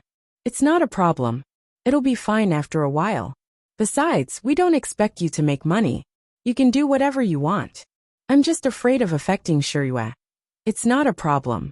Those who achieve great things don't bother about trifles. We know what kind of person you are. Let the people outside make a fuss. If it really doesn't work, you can wait for the people on the internet to forget about it, or wait for us to deal with it. We'll help you deal with those clowns. And then it won't be difficult to clear your name. There's no hurry now. Alright, that's all. I'm a little sleepy. You should rest early too. Chen Guang hung up the phone bitterly. He understood in his heart that this group of old men was indeed unreliable. They clearly had no intention of interfering. To be honest, I've been so calm before. Isn't it because I'm counting on you guys to back me up? Now you're quitting faster than me. This is too much, okay? Do you really expect me to pay Tang Xiaokai's money until I don't even have my underwear left? The next morning, while Chen Guang was still lazing around in bed, Zhuo Wei came up with a new piece of news. This time, it set off a storm on the internet. It was even more powerful than the countless articles last night, because this time, Zhuo Wei had found something. The most powerful scumbag in history, Chen Guang. On the surface, he's a lover with Jean Shiyue, but he's secretly keeping a mistress. He's entangled with the prettiest girl in the class, and he overthrew a corrupt official for the sake of his mistress. Are you still in love with the omnipotent superhuman Chen Guang? The introduction of this piece of scandalous information was already explosive enough. The content was even more reasonable and convincing. This time, Zhuo Wei used all his connections and conducted a thorough investigation. He perfectly mixed his conjectures and facts together and wrote a long article that was written in the style of a super close friend. Many people in Gokyo University's Jinhuan College and the whole school knew about what Chen Guang had done in school. Back then, he sent Pan Jiang to the hospital because of Sun Xiaoxuan, which further caused Pan Jiang to drop out of school. Later, he overthrew Wang Run and Su Lijing because of Zhuo Jingxi. These things were originally spread around the school, but with Zhuo Wei's personal embellishment, it became that he first flirted with Sun Xiaoxuan, then won over the beautiful counselor Zhuo Jingxi, and then he had the national idol Jean Shiyue. Among them, Chen Guang pretended to be Zhuo Jingxi's boyfriend, and directly used his status as her sugar daddy to slap Zhuolong's face when they were buying a car. The story was written so vividly that it was as if he was there himself. There was even an interview video of the 4S store staff as evidence. Although in a sense, what Zhuo Wei wrote was very close to the truth, once this kind of thing was said and exposed to the eyes of the public, the impact would be different. Actually, Chen Guang felt that he was being wronged. Although he was a little flirtatious sometimes, that was a man's nature. Everyone loved beauty, but he and Sun Xiaoxuan were innocent, and so were Jean Shiyue. But the public didn't think so. His and Jean Shiyue's so-called innocence was a secret that couldn't be said, and the blame was firmly placed on them. Looking at the comments below the news, there were a bunch of people saying, "The #1 scumbag in the world, Chen Guang, stay in formation." He was almost like a Spartan. I'm not going to take this blame, okay? Surname Zhua, can you let me have a good night's sleep? Also, I'm really in trouble. Why are you my teacher Zhuo's uncle? Zhuo Wei and Zhuo Jingxi's fathers are actually cousins. Thinking of Zhuo Jingxi's money-grubbing parents, Chen Guang really came to a realization. As expected, people who weren't from the same family didn't belong to the same family. Teacher Zhuo was born in such a strange family, yet he still had such a pure and untainted temperament. It was really the result of 8 lifetimes of good karma. But Chen Guang's head hurt even more. Before he finished reading this scandal, he really wanted to kill. After all, he was a person with a license to kill. But now, no matter how big a mistake Zhuo Wei had made, no matter how bad the relationship between Zhuo Jingxi and her parents and these unlucky relatives was, he definitely couldn't kill them. He rubbed his forehead. He was annoyed. But he was like this. The more you made me feel bad, the more you made me unhappy, the more you could forget about taking a penny out of my pocket. His stingy will would never be shaken by any external forces. Zhuo Wei's article had grasped the best timing and the best point of hatred. It just so happened that the incident where Chen Guang had angrily beaten up Pan Jiang because of Sun Xiaoxuan was true. The incident where he had contradicted Wang Run in front of everyone at the school and eventually sent Wang Run and Su Lijing to court was also true. The incident where he had caused a ruckus at the 4S store and bought a car and gave it away on the spot was also true. Other than giving the car away, Chen Guang's own house was right across from Zhuo Jingxi's rented house. A car worth hundreds of thousands was given away just like that. Now that they were living across from each other, no one would believe it if they said that Chen Guang and Zhuo Jingxi had nothing to do with each other. Perhaps when Zhuo Wei wrote this article, there were also victims like Zhou Long or Zhuo Jingxi's parents. They were relatives to begin with. As long as money was in front of them, what couldn't they say? The groundless accusations and the specious assumptions made Zhuo Wei's meticulously crafted long essay seem to be very real. The most deceptive lie in the world was a half-truth and half-falsehood. After reading this long article, even Chen Guang himself believed 80 to 90% of it. Forget about teacher Zhuo. That was a relationship that could never be washed clean, even if he jumped into the Yellow River. And he had no intention of washing it clean either. Come to think of it, could it be that I actually like Sun Xiaoxuan? Chen Guang smacked his lips. As the saying goes, one must fly into a rage for a beauty. If I didn't like her, I wouldn't have been so angry when I beat up Pan Jiang, right? Is it just that I've been avoiding it? Or perhaps I don't want to admit it? Sun Xiaoxuan's innocence and cuteness were so clear. Her sweet and delicate appearance was so lovely. How could Chen Guang not understand her feelings at all? But sometimes, understanding didn't mean that one could accept it with a clear conscience. She was such an innocent and cute girl. Who could bear to reject her? But Chen Guang knew what kind of person he was. Even if he couldn't bear to reject her, he couldn't bear to hurt Sun Xiaoxuan even more. Unknowingly, the matter with Sun Xiaoxuan had been delayed until now. Now that it was summer vacation, Sun Xiaoxuan was abroad, and Chen Guang was rambling all day long. He seemed to have almost forgotten about it. But when he wrote such a long article for Zhuo Wei today, it was hard to say how others would view it. On the contrary, it awakened the hidden feelings in Chen Guang's heart. Chapter 617. After the long article was written, it once again caused an uproar on the internet, especially when it completely separated Jin Shiyue's fans from Chen Guang's own fans. Who would want to see their idol being deceived by a scumbag? Under his own Weibo, Chen Guang once again witnessed the breadth and depth of Chinese. Other than those who kept in line, there were all kinds of nasty words. Even though he had been through a lot, he was still fuming with anger. He wanted to raise his hand and summon a nuclear bomb from the sky to destroy those who were scolding him the loudest. However, Chen Guang could not stay in front of the computer and read the comments. Instead, he prepared to drive to the city. At 2 o'clock in the afternoon, Tianguang Brokerage officially recruited all kinds of staff at their company's office. As the chairman and self-proclaimed CEO, Chen Guang had to personally attend the interview, especially according to Xian Qin. The person planted by the higher-ups had already made his way out of the company in the morning and mixed into the long queue of interviewees. Little Xian Qin, let's go? Chen Guang asked before leaving. Chin had been sitting in front of the computer and did not even lift her head. You go. I have nothing to do today, so I won't be going. Huh. Then what are you going to do? Chen Guang asked curiously. Chin clenched her teeth and squeezed the mouse. I don't care what this person says about you. Violent fickle, I don't care. He's not wrong. But he can't say that you won the world championship because of shady dealings. If people really believe that, how am I going to run the National League? I'm counting on you to boost my popularity. Isn't he undermining me? You don't care, right? Then I'll help you. Don't stop me. Then you can't go out. I know, I'm in this room. I'm looking for someone. I can't let him slander you so easily. Right, I don't know the person sent by the higher-ups. How am I going to tell? Chin waved her hand indifferently.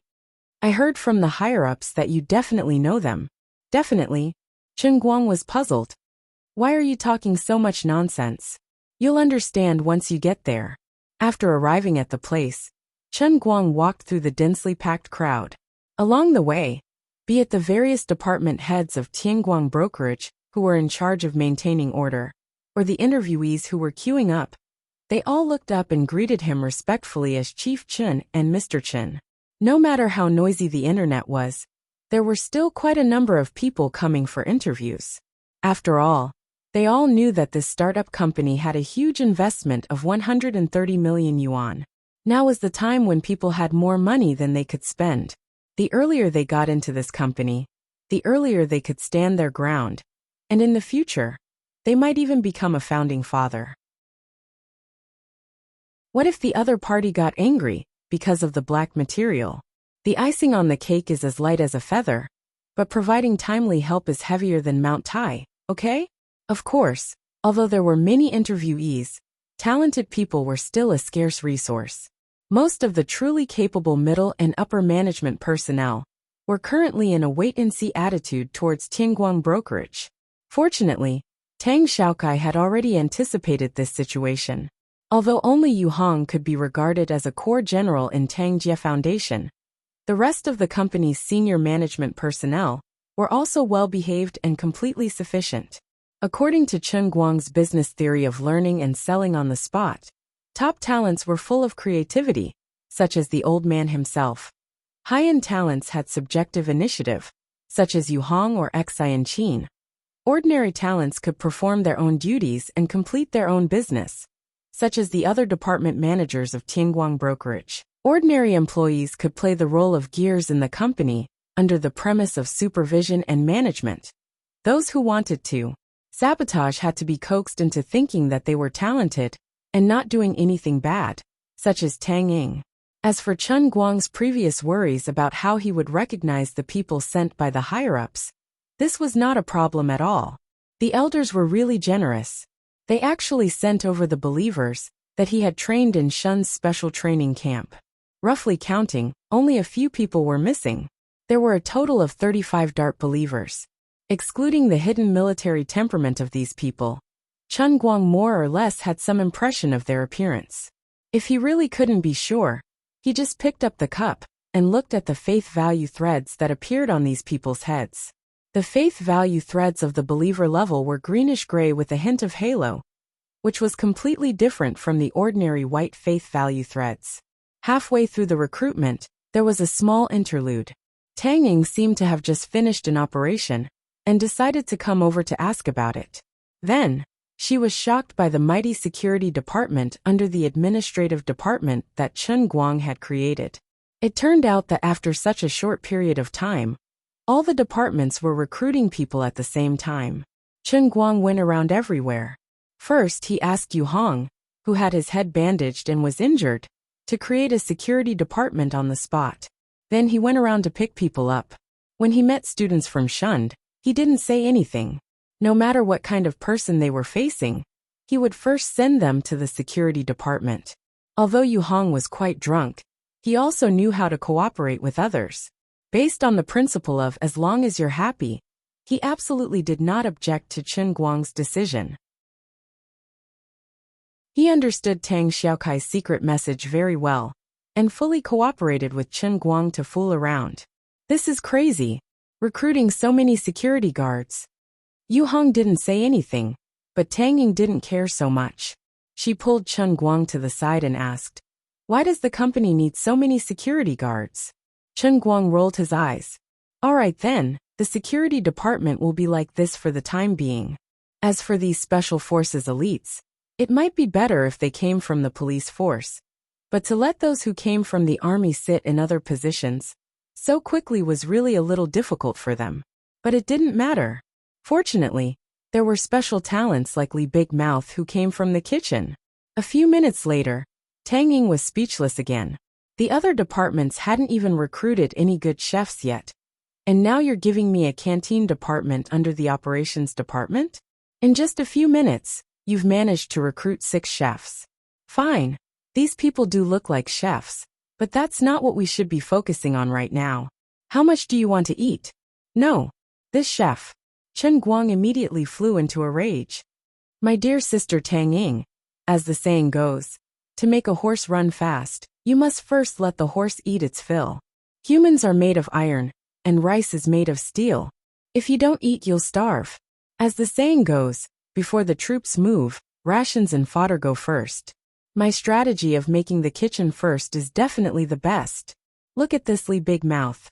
Look at his stomach. Look at the grease on his face. One look, and you can tell he's an experienced cook. What a rare talent. Tang Ying was caught off guard by Chen Guang's basket of honeyed theories. She secretly cursed herself for leaving the country too early and not being familiar with the local proverbs. She couldn't refute him. Fine, you're right. Of course. When did I miss it? Very good. 6 more people had been inserted.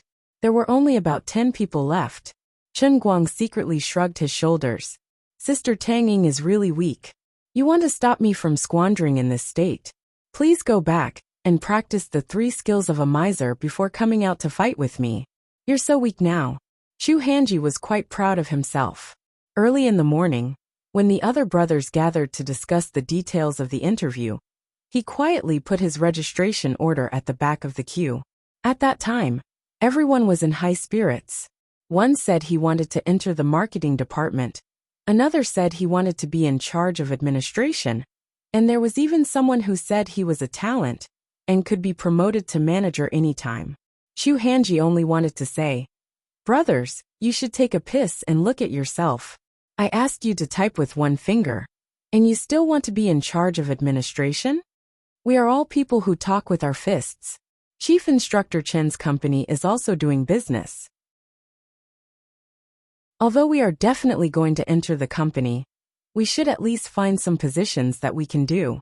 But no matter what, Chu Hanji's cold water couldn't extinguish the enthusiasm of the brothers. Everyone even secretly compared to see who would enter the best department and be the most useful. As Secretary Chu's nephew, although Chu Hanji was also a soldier, he was much more familiar with such things. He knew that with the capabilities of this group of brothers, regardless of whether they applied for the administrative department or the marketing department, they would ultimately not be able to escape the fate of protecting the security department. There were only a few brothers from the police system, and now they had barely managed to sneak into the marketing department and the administrative department. There was also a talented police colleague who actually taught himself accounting and had a F***King certificate. Currently, he was looking down on everyone in the finance department. His poor and arrogant look was infuriating. Chu Hanji and a group of brothers who were still waiting for the interview secretly rolled their eyes. Believe it or not, we will fight for the position of deputy manager for you to see? Chu Hanji really felt that he had a chance. First of all, the security department was obviously full, and he would not be a security guard. Secondly, he didn't have the ability to be a chef, and he couldn't go to the cafeteria like Li Dazue. Thirdly, he deliberately fell behind. Wasn't that waiting for those honest men in front of him to fill up these unreliable positions? Moreover, Uncle said that he mentioned me in front of Chief Instructor Chen.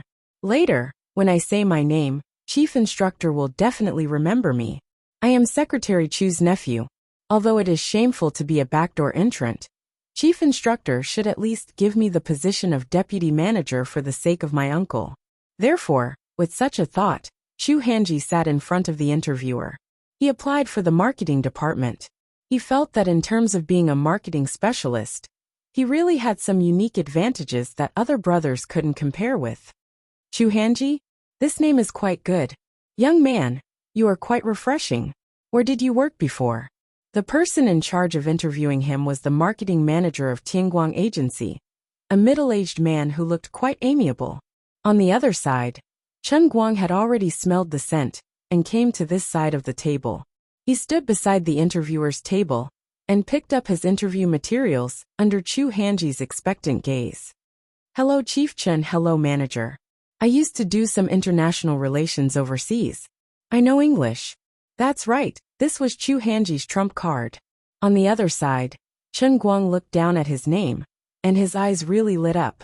Chu Hanji was secretly delighted.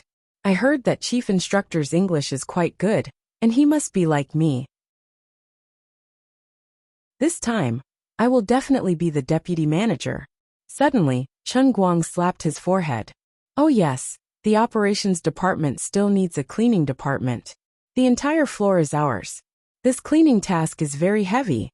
The marketing manager and the operations manager sitting at a table not far away were stunned at first, and then they agreed in unison. Chief Chen is right. We don't need to outsource the cleaning work. We need to set up a special cleaning department. Chen Guang nodded. The two brothers were really cooperative. Then it's settled. Chu Hanji, you can come to the cleaning department. I have high hopes for you. Damn, chief instructor. This is different from the script that I thought of.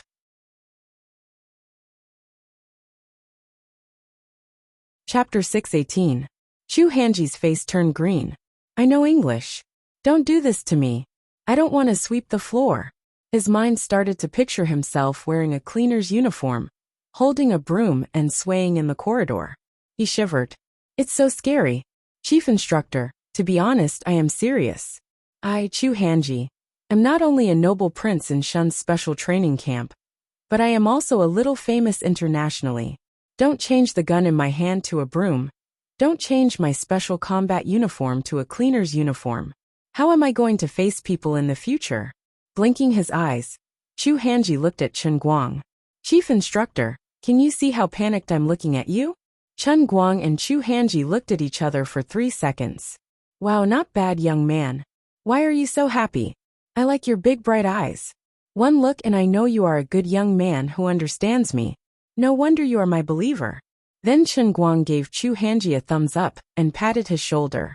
Young man, don't let me down. Do your best. Do your best. Wait. Chief instructor. My eyes are so bright since I was born. This is not because I am happy. Don't give me a thumbs up to thank me. I am so nervous. Also, I don't know how to do a cleaner's job. Do your best and thank you. Chief. Chief Chen. I don't. I know. You won't let me down. Go to the side. There are many people waiting behind. If you do a good job, I will promote you to be the chief of the cleaning department. Chu Hanji didn't even have a chance to object. He ran to the side and squatted down. He was probably starting to doubt his life. Pfft. Those brothers who had already entered the security department and other departments laughed secretly when they saw Chu Hanji's confused look. You deserve to be smart. Being a security guard in the security department is better than being the chief of the cleaning department, right?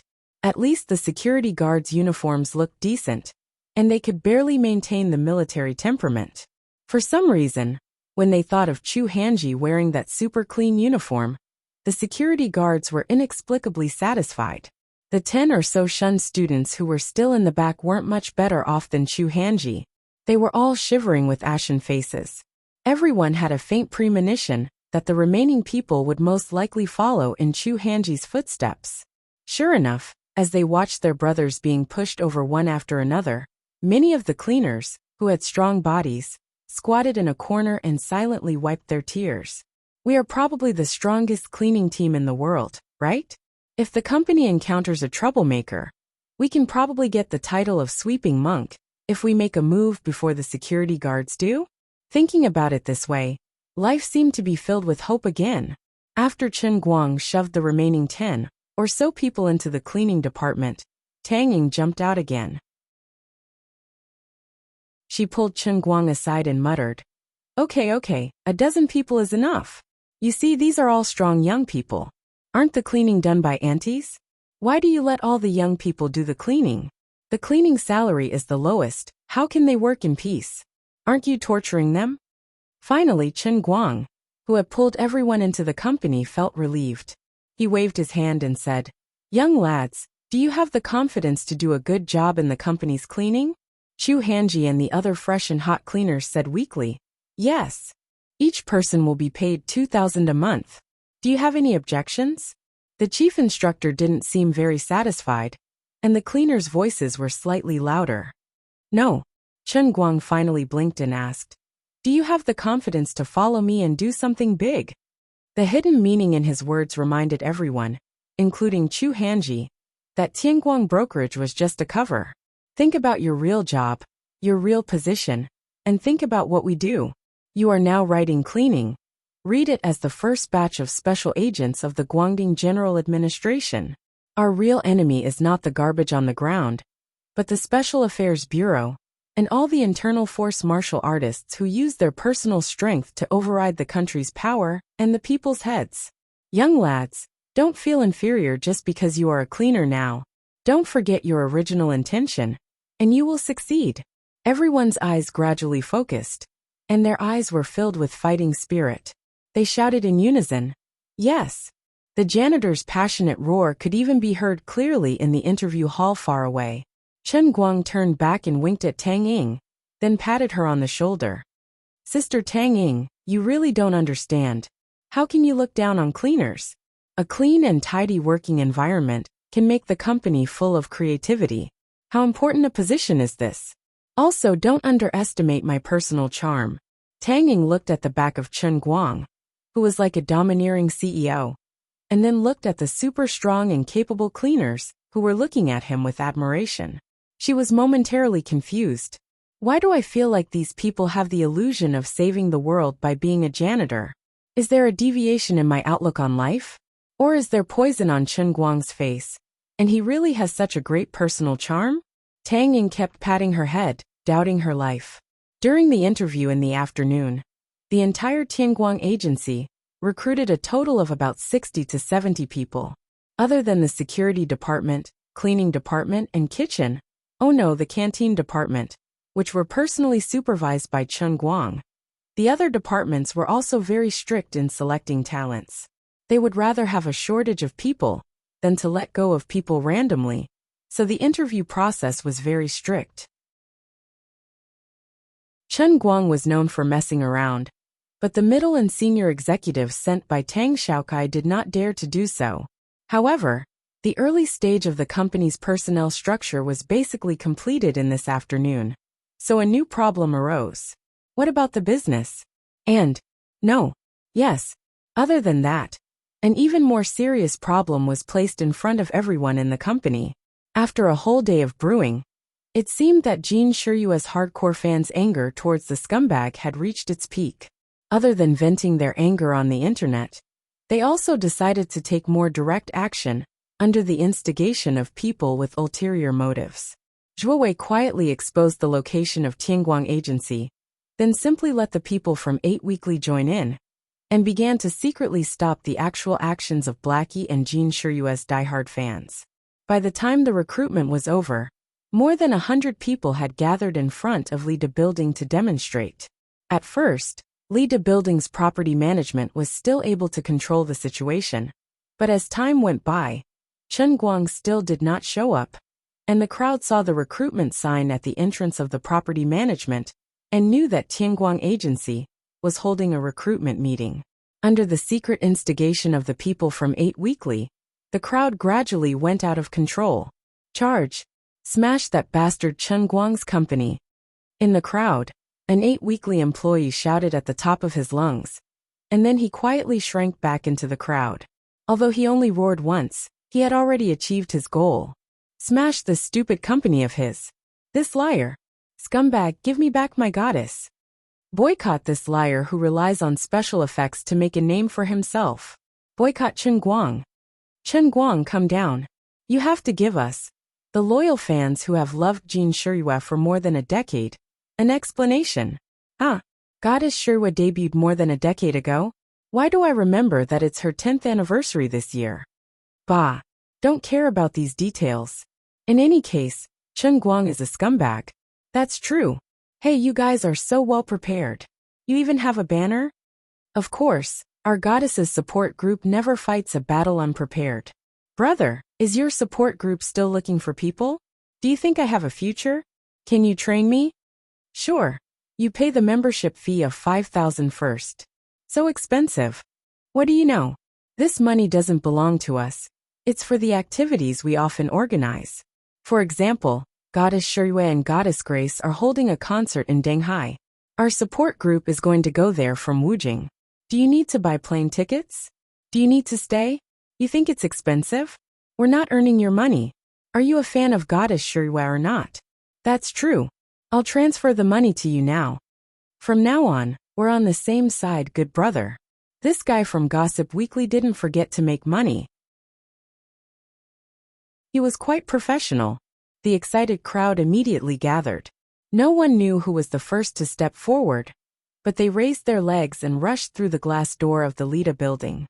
All the security guards of the building were already waiting at the door, but faced with the attack of these completely aroused fans, they were still a little overwhelmed. The security captain shouted into the walkie-talkie, "Boss, what do we do now? These people are all crazy. There are so many of them. We can't hold them off." "Hold them off even if you can't. If we just let them in, how can I explain it to young Master Tang? How are we going to rent Lida building?" The boss on the other side of the walkie-talkie was also a little overwhelmed. He regretted not telling Chen Guang the moment he realized something was wrong. He thought that after a long time, the crowd would realize that there was no effect and leave out of boredom. He didn't expect it to escalate. "What did the boss say?" The vice captain of the security team asked. The captain put the walkie-talkie into his trouser pocket. "Nothing much. Follow me, hold them off. Stop fooling around. You're breaking the law. I've already called the police." "Sister Tang Ying, the people we hired today are all pretty good." Walking with Tang Ying to the elevator, Chen Guang said cheerfully. He had successfully stuffed all his own people into the company. Today, he felt exceptionally satisfied.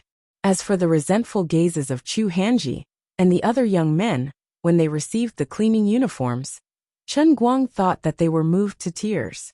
Did Chen Guang really not know what they were thinking? Of course not, he could see through them. But he didn't want his first batch of employees to complain to the leaders of the major departments because of their low business ability after staying in the company for 2 days. At that time, he wouldn't be able to fire them, but he also wouldn't be able to not fire them. The safest way was to arrange some easy jobs for them that didn't require much pay. Security, cleaning, canteen. These 3 treasures guaranteed that nothing would go wrong. Other than your 2 treasures and 1 candy, everything else is fine. Tang Ying rolled her eyes. "You've given them nicknames so quickly. Instantly integrating into the team.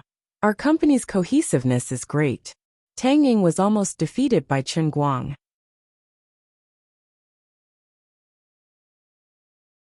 Chapter 619. Both of them entered the elevator and went downstairs. Just as they were about to leave, the CEO of Lida Entertainment, who had finally caught up to them, stopped them at the elevator entrance and dragged them into the stairwell. Don't go out now. I was wondering why I couldn't get through to the both of you on the phone. You're in the elevator now. I'll get someone to fix the elevator signal later." Chen Guang and Tang Ying were confused. Why was he not letting them out of the door? "Bro, are you going to throw us a welcome party? Can we make a reservation? I'm totally unprepared for your sudden attack." After listening to the CEO of Lida Entertainment's explanation, they realized that the commotion downstairs had been going on for almost half an hour. The other party couldn't take it anymore, and hurriedly came to block the door to ask them for a solution. If they were to rush up to the door, they would probably have to tear down the office and start all over again. Damn it! Did they take the wrong medicine? Chen Guang gritted his teeth. "I'll just pretend I didn't see how they scolded me on the internet. But now they're trying to tear down my company? Isn't that too much?" Tang Ying was about to call the police when Chen Guang took out his phone. "Didn't we just hire the security department? Sis Tang Ying, I'll let you see if these people are useful or not. You knew you were a troublemaker, so you hired so many security guards this afternoon? Tang Ying was speechless. Also, you said that Zhuo Wei and his 8 weekly magazines would be fine with you slandering you.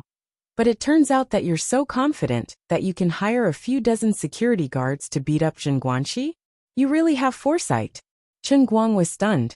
You're right, aren't you? You're right, my ass. Don't make things worse.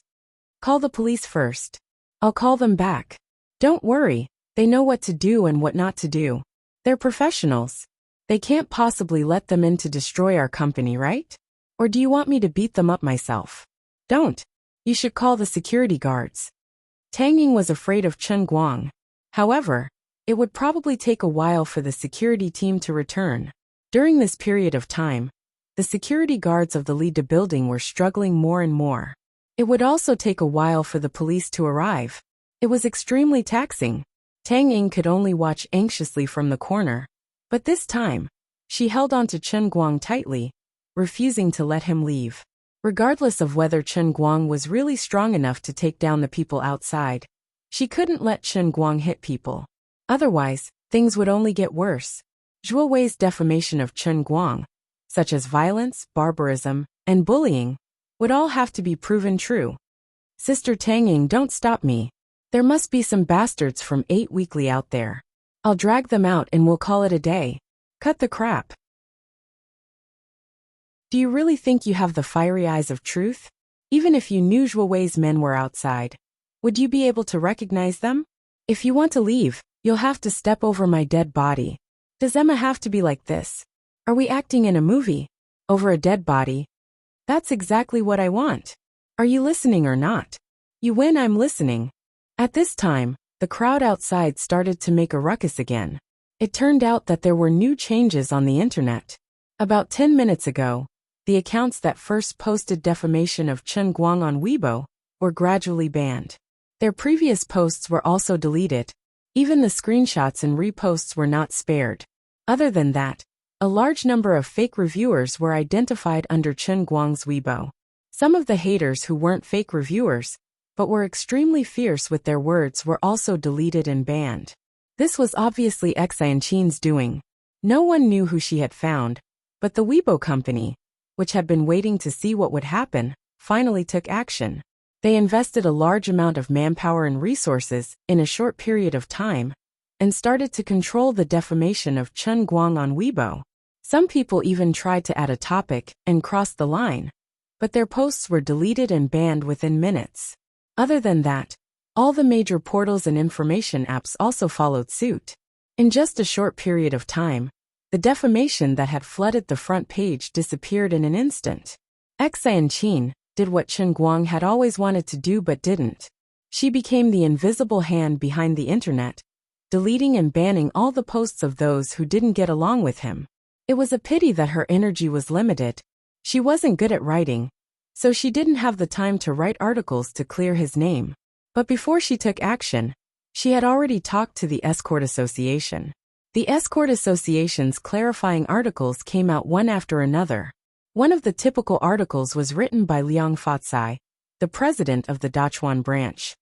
Witness Chen Guang's competition process, step by step, break the monopoly, and become the best dart player in the country. Please don't maliciously smear the athlete who won glory for the country. It was signed by Liang Fatsai, the president of the Dachuan Province Darts Association.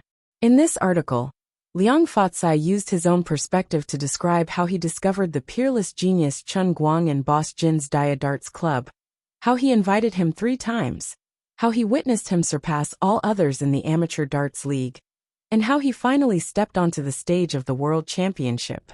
He used his indisputable strength to win the first gold medal in the World Championship of Darts for the Huaxia people under the provocation and doubt of foreign players, achieving a breakthrough and breaking the monopoly of European and American players in this event. You can't erase the contributions of athletes just because they keep a low profile and don't make a big deal out of it.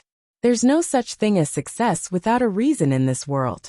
It's true that Chen Guang has amazing talent, and he is a genius in darts that ordinary people can't reach. But without hard work, no matter how talented he is, he can't always win with 9 darts. He won glory for our country in the darts event, and let us Chinese darts players, who have always been inferior to foreign players, regain our dignity for the first time. I won't allow you to smear our champion like this. Are the people of the country really that inferior, that they can even doubt the most authoritative, formal, and influential world championship of darts? Just because the champion is a Chinese? What kind of internationalism is this? If other foreign players doubt our players and our champion, we might be able to understand it. We even let them re-examine all our equipment, and in order to prove his innocence, Chen Guang even bid again from a very far distance. We can understand all of this, but you dare to smear and slander him so unscrupulously. I, Liang Fatsai, will be the first to disagree. The biggest joke in the world is that you dare to say that we can influence the World Championship. You dare to say that the World Championship is rigged?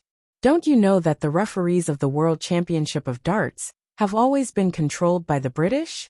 If there's really a rigging, it's only possible that we will lose the championship.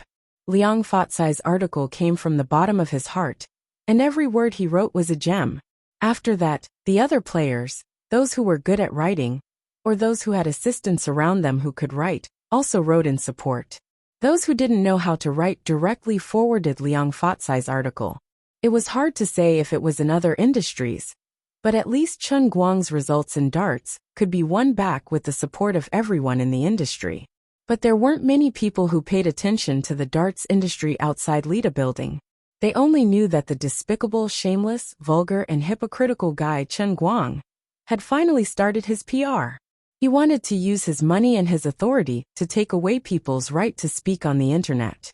They were even more furious without needing to be incited. Is it really true that the rich have the final say in this world? Could it be that we, the peasants and losers, can't have a little bit of the right to speak our minds? Shouldn't a scumbag like Chen Guang be boycotted? He actually wants to use such a despicable and vicious control of the internet to block our right to speak. He wants to use his power to hide his filth and ugliness. How shameless, how hateful. These self-proclaimed righteous people, under the incitement of Zhu Wei and his 8 Weekly, thought that what they saw was the truth. They thought that what they saw was the truth. They were agitated, or rather, their hatred of the rich exploded. They had no idea that they were just puppets being used and manipulated by Zhu Wei. In short, the crowd was in a complete uproar. The angry crowd began to attack the defense line built by Lida's security guards again and again. Justice drove them to lose their rationality, and the mentality that the law does not punish the masses made them even more unscrupulous. Lida's security team retreated step by step. Seeing that the defense line was about to be broken, Chen Guang, who was hiding at the elevator entrance, felt a headache coming on. At this moment, a loud shout came from behind the crowd. "You bunch of lunatics! All of you stop!" The crowd turned around, but they were dazzled by the large group of shiny bald heads in front of them under the sun. Damn, it was so dazzling. What was going on? Why were there so many bald heads? Chen Guang quietly poked his head out and saw the large group of bald heads behind the glass in Lida's lobby. When he heard the somewhat familiar shout, he was stunned. What? Anti-Light Alliance? Brother, don't cause trouble. You're the one who's against me. Did you open the door the wrong way today? It looks like you're here to take care of me? What kind of scene would it be to have 200 shiny bald heads standing neatly by the roadside? It could raise the brightness of the entire street to a whole new level. It could also make the beautiful women passing by dumbfounded and knock their heads against the electric poles. It could also make people feel intimidated by the aura formed by the combination of these terrifying bald heads. Chen Guang's heart was filled with questions. He would never have thought that at this moment, when he was almost deserted by everyone, the person who stood up to support him was actually the bald president. He rubbed his head. Good brother, we're on the same side. After the loud shout, the bald-headed president, who was being stared at by many people, felt very conflicted. Who the hell wanted to help you? I also want to join this group of people, okay? But in our anti-light alliance, there are too many loyal fans of you, you traitor, okay? As the president, I've been kidnapped by morality. I really want to cry. I feel so wronged.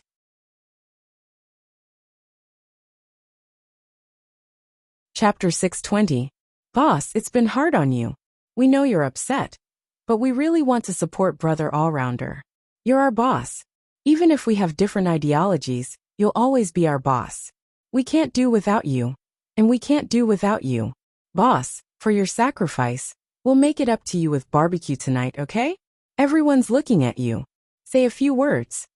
At this moment, the representative of Chen Guang's diehard fans in the Anti-Light Alliance, the vice president, came up to the president and whispered. The bald president took a deep breath and thought to himself, "My faith, I've betrayed you again. You'll forgive me, right?" Then he opened his mouth and shouted the slogan that he had prepared in his mind. Don't believe in rumors. Don't spread rumors. Don't be blind. Don't be impulsive. Follow stars rationally. Resist rationally. Every one of us has the ability to think independently. Don't be misled by 8 weekly enjoy. This is a conspiracy. A long time ago, when Chen Guang first appeared in the Amateur Darts Championship, I was there to watch every single one of his matches. I saw with my own eyes how he was questioned, how he was asked to check his equipment, and how he climbed to the top step by step. I also watched his lousy Dota competition for 3 days, and now I'm already at 5,000 points. I swear on my honor that he's not lying. Although I'm also a staunch anti-fan of Chen Guang. Before he could finish his sentence, the vice president, who was a diehard fan of Chen Guang, raised his arms and shouted, "Don't believe in rumors." The brothers behind him followed suit and shouted, "Don't believe in rumors." The vice president shouted again, "Don't spread rumors. Don't spread rumors." The vice president continued shouting, "Judge rationally. Judge rationally." Finally, the vice president raised his hands high. "Think independently. Think independently." The 200 bald heads were exceptionally dazzling under the sun. Everyone shouted in unison, and their imposing manner completely overwhelmed the 100 or so demonstrators who blocked the door.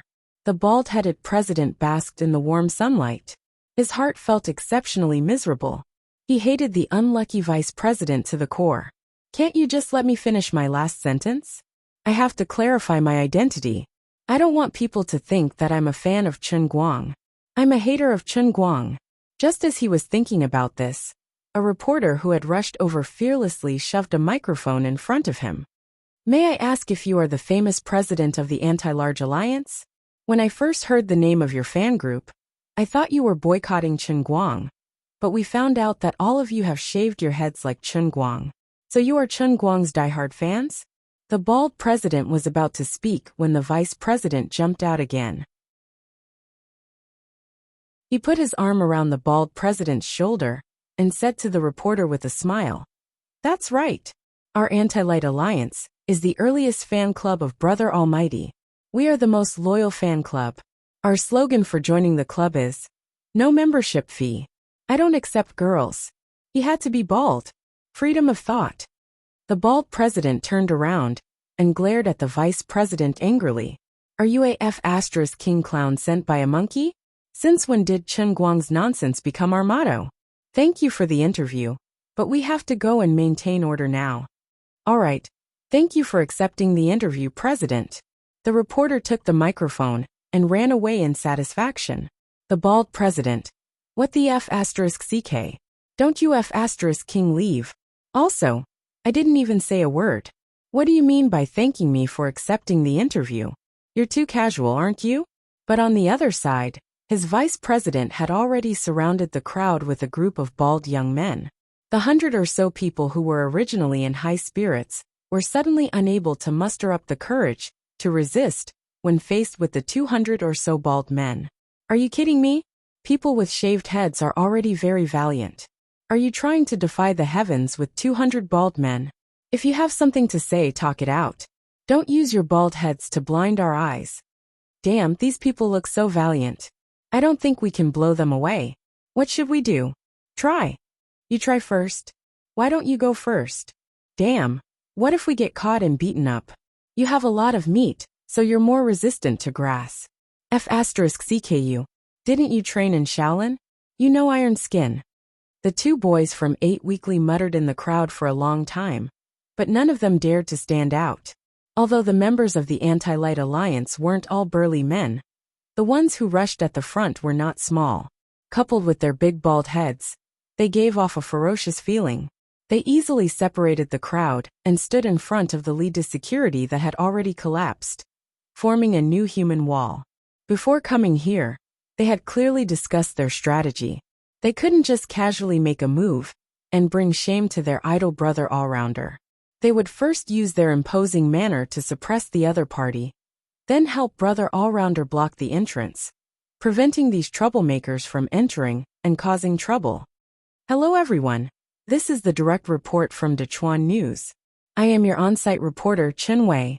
As everyone can see, Chen Guang's hardcore fan group, the Anti-Light Alliance, is very courteous. They didn't have any conflict with the protesters and took the initiative to negotiate with the other party before assuming the responsibility of building security and maintaining order at the scene. Here, 5 Capital Entertainment Weekly reminds everyone that regardless of whether you are chasing after a star or boycotting, please maintain basic civic qualities. Don't break the law, don't cause trouble, respect the law, and be a good citizen with public morality. The Anti-Light Alliance obviously has the advantage in numbers, but they still maintain the greatest restraint and set a good example for everyone. At the back of the crowd, a rather young and beautiful female reporter was talking to the cameraman who was following them. The accusations and doubts about Chen Guang on the internet are still in the stage of speculation. Before the dust settles, please remain rational and don't be blindly incited by others.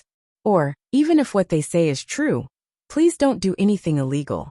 Just like the slogan of the Anti-Light Alliance says, we must have the ability to think independently. The female reporter Chen Wei made a gesture. The cameraman nodded and put away the camera. The live broadcast over there ended. Director, how was what I said just now? Chen Wei called the director to ask for credit. Not bad. But there is one sentence that I have an opinion on. What do you mean by even if what they say is true? This incident with Chen Guang is obviously caused by Zhuo Wei. It's all nonsense. Ah, is that so? Chen Wei shrunk her neck and was scolded by the director. But it's okay, it's not a big deal. And the effect is okay. Zhuo Wei dares to slander the person that our station wants to promote? Does he think our Dechuan satellite TV is doing nothing? Little ding. Have you sorted out the support from the darts players in the afternoon? Once you're done, send it out. Send it all out. Pick out all the most useful words. The director hung up the phone. His eyes were burning. Dechuan Satellite TV got a big bargain in the Throne Challenge and owed Chen Guang a favor. This incident happened within 2 days, and Dechuan Satellite TV finally couldn't sit still. Even if Chen Guang didn't ask them for help, they decided to take the initiative to support Chen Guang and maintain their friendship. The counterattack from Chen Guang's side had officially begun. Unlike Zhuo Wei, who had to spend money to hire people to support the water army, Chen Guang's counterattack was selling a favor, and it was someone else doing it on their own initiative. Chen Guang and Tang Ying were still waiting for the security team to come back. The cleaning team upstairs, who had been busy with the renovation and cleaning work on their first day of work, came down first. The leader of the team was Chu Hanji, the nephew of Secretary Chu of the central government. Among this group of people, Chu Hanji had a strong background. Chu Hanji had a cheerful personality and was good at making connections. His dart skills were relatively good. If he wanted to be the section chief, the others didn't have much of an opinion. Brother Chu, are we really not going to change our clothes? Are we going back in this cleaning uniform? Believe me, based on my understanding of the chief instructor, he and Mr. Tang must not have gone far. There's a high chance that they're hiding somewhere, watching us employees who get off work for the first time. When he sees our dirty clothes, he must be secretly giving us a thumbs up. Chu Hanji said solemnly. I don't believe it. How can the chief instructor be so bored? Hey, you still don't believe it? I bet 50 cents that the chief instructor is hiding in this stairwell. Do you see the crack in the door? Huh. Why are there so many people at the door? Cut the crap. Did you see the crack in the door? Yes. The chief instructor is inside. Chu Hanji joked with a smile. Although it was quite sad to become a cleaning team, once he accepted the opportunity to become a sweeping monk, It seemed pretty good. He was also bored out of his mind, so he comforted himself quite happily. You can't be telling the truth, right? Is the chief instructor really that bored? The others were really shocked by Chu Hanji. It's true. Also, did you forget what we said during training? Call him Mr. Chen in the future. Call him that in private. Okay, is Mr. Chen really that bored? What do you know? This isn't bored. This is called professionalism, understand? Didn't Huang Shuren used to crow every day to trick young Bailao to get up and work? How can he make money if he's not professional? The labor of cleaning workers is not labor. They still have to be exploited. Chu Hanji lowered his voice and said very carefully. His eyes occasionally glanced at the crack in the door. Chu Hanji's sudden movements really scared the 10 or so cleaners. Everyone started to be suspicious and nervously tidied up their clothes. They were afraid that Chief Chen, who was peeping at them, would think that they were not professional. Seeing that he really scared them, Chu Hanji chuckled. Don't panic. I'll go greet Mr. Chen and show off to him. We'll clean it up super clean. As Chu Hanji spoke, he really leaned towards the stairwell. Not to mention, there was a crack in the wooden door, and they could see outside from the inside. Ha ha ha. You bunch of idiots. How could Mr. Chen be so bored? I was just bluffing, and you really believed it? How can you be so naive? As he spoke, he pulled open the swing door of the stairwell. Without looking inside, he turned around and looked at the cleaning team members behind him. Dang dang dang dang. Look, it's empty. Many of the cleaning team members widened their eyes and looked behind Chu Hanji, as if they had seen a ghost. Behind Chu Hanji, Chen Guang's face was dark as he glared at Chu Hanji's back. That's right, he and Tang Ying had been hiding in this position.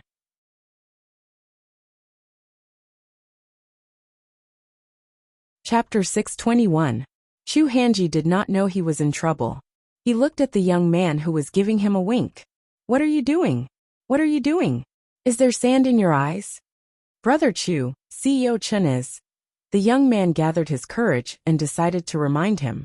Chu Hanji did not believe him. Stop it. Are you trying to scare me?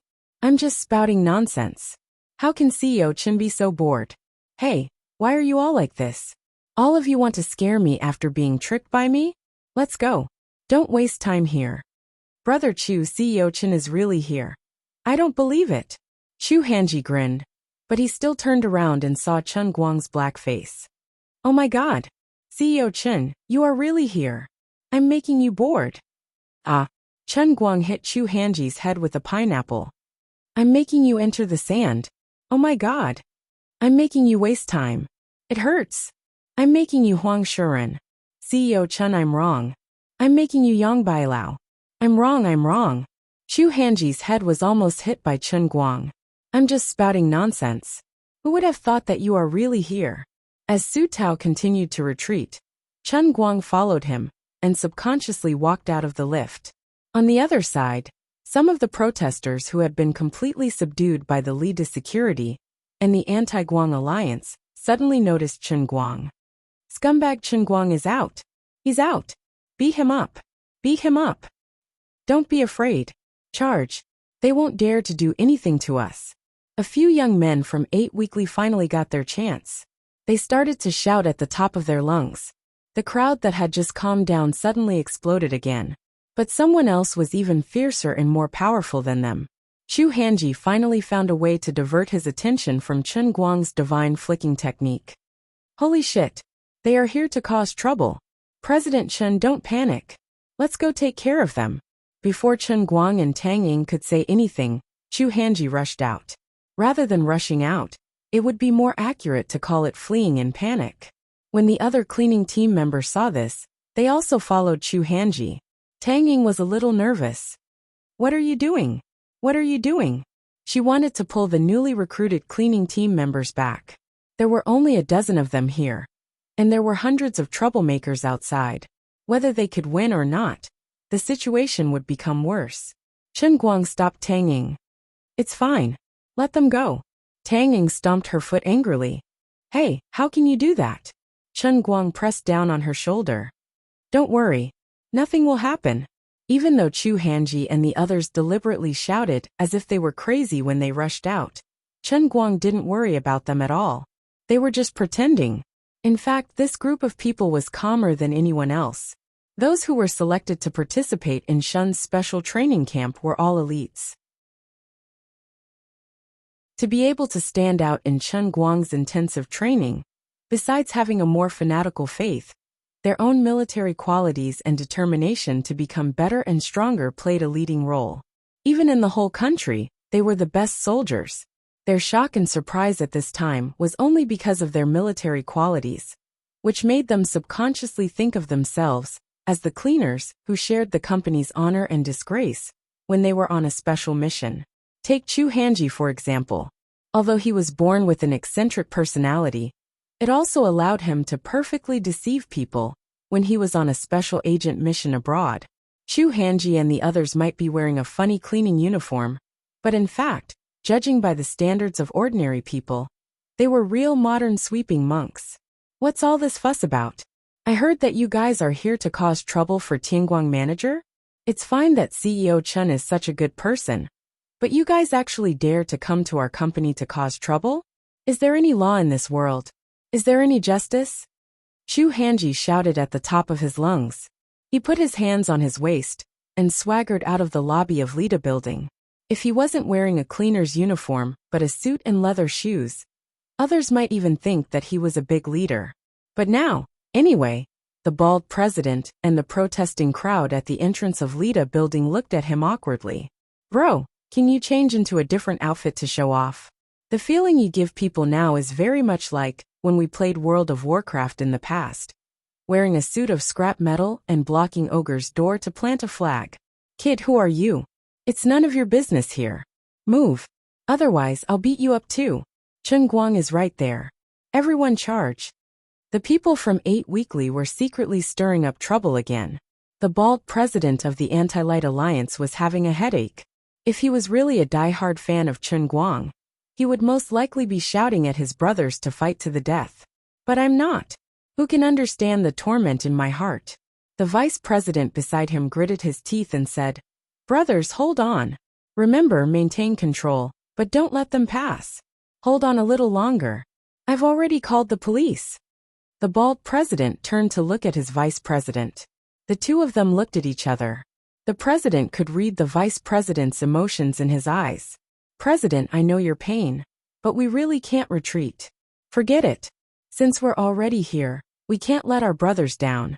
At this moment, Chu Hanji patted his shoulder and said, Brothers, it's been hard on you. Leave the rest to us. On behalf of CEO Chen, I would like to express my gratitude for your help. The bald president cursed in his heart. Who the F***CK wants to help? Also, why does a cleaner like you give off the feeling that Lu Bu is going to fight the 3 armies alone? All of you just stand there obediently. Let me tell you, all of us are the cleaners of Tianguang Agency. Chu Hanji abruptly took a step forward, blocking the path of the protesting crowd that was charging at the very front. What the F***CK are you F***king cleaners for? The more impulsive of the protesting crowd came forward and raised their fists. Chu Hanji grabbed the man's hand and twisted it slightly, using a variant of the twisting technique to make the man turn around in pain. Then he pushed him back into the crowd. So what if we're cleaners? Are you looking down on cleaners? Have you seen cleaners who can fight as well as us? We're here today to reason with you. I'll say it again. We don't care what you say online, but if you want to cause trouble at our company, you should first ask the cleaners of Tianguang Agency if they agree. Brothers, get your weapons. Of course, they didn't really bring their weapons. Chu Hanji was just casually shouting to increase their momentum. The 10 people from the cleaning department stood at the entrance of Lida building. Their momentum seemed to surpass that of an army. Chu Hanji still felt that it wasn't enough. He turned to his brother and said, Lend me your phone for a while. Brother Chu, what do you want to do? Don't ask so much. Let's go. The young man uneasily took out his phone. Special Forces elites like him were usually forbidden from using personal phones. It wasn't easy for him to buy a new model after transferring out of the military. It had a metal body and a Qualcomm 820 CPU. It was great. Chu Hanji grabbed the phone and twisted it with both hands. This brand new and beautiful phone was twisted like a fried dough twist. He casually threw the phone on the ground and said in a domineering manner, "See that? Which one of you has a sturdier arm than this phone? Come and try it. Brother Chu, you're crazy. Why don't you use your own? Mine is a fruit. It's a little expensive. We can't be brothers anymore." No matter what Chu Hanji and this unlucky brother, who lost his beloved phone, were arguing about, the protesting crowd and the Anti-Light Alliance were all dumbfounded. Although a phone wasn't as sturdy as they thought, to be able to twist it into a fried dough twist so easily, wasn't this person a little too scary? Looking at his cleaning uniform, everyone's mind was just as Chu Hanji expected. This man was a King modern sweeping monk, and a bunch of sweeping monks at that. The impassioned crowd suddenly hit an iron plate, and the enthusiasm in their minds instantly cooled down, as if it was doused with cold water. It was no joke. Everyone was panicking. At that moment, the protesting crowd felt like they were riding on a tiger's back. They were unwilling to leave just like that. They continued to rush forward, but they felt that their arms weren't as sturdy as the twisted phone on the ground. Chu Hanji stood in the middle of the crowd with his arms crossed. He was full of pride. Gold will shine no matter what position you are in. Even the cleaning uniform can't hide our shocking brilliance. Seems like everything's fine now. This is amazing. Tang Ying, who was hiding beside the elevator, couldn't see the situation in front, but the impulsive crowd gradually calmed down. Although she didn't know what had happened, it was still a good thing. Chen Guang chuckled. "How was it? The cleaning department we chose isn't bad, right?" Tang Ying was puzzled. It's not easy to find a cleaner who can handle this situation. Why don't we give them a raise? Chen Guang nodded. MHM, 50 per person per month. Can you be more stingy? It's hard to start a business. Saving is the foundation. Why don't you go and say this to your big mahogany desk that costs hundreds of thousands? While the two were chatting, the people from the security department finally came back. Although they were not in uniform, security guards naturally had the aura of security guards. Unlike the cleaning department, the security team brought out 1/3 of their military aura and stood uniformly at the door, bringing their own deterrent effect. The protesting crowd was completely dumbfounded. The bald president, who had almost lost his sense of existence, finally found a chance to show off. Looking at these like-minded brothers being propped up against the fire, he couldn't bear it. So, he came to the front and said amiably, "Brothers, let's go. Really, it's not right for you to cause trouble like this. When the police come later, they will really arrest you. Next time, no matter what you want to do, you can just hold up banners and shout slogans. But don't think of rushing in and smashing and robbing. It's really against the law." The bald president gave them a way out, and the spies from 8 Weekly saw that things were not going well, and the protesting crowd started to disperse.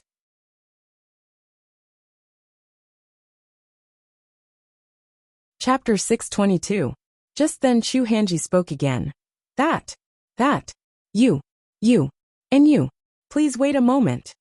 The 5 people he was pointing at were all 8 Weekly's employees, who had been hiding in the crowd. They were indeed the elites of the special forces. He was also Secretary Chu's nephew, and had done the job of protecting leaders many times. He was especially good at finding suspicious people hidden in the crowd. Although these 5 people from 8 Weekly had been hiding in the crowd, and looked very careful, they would whisper to each other from time to time, and discuss things furtively.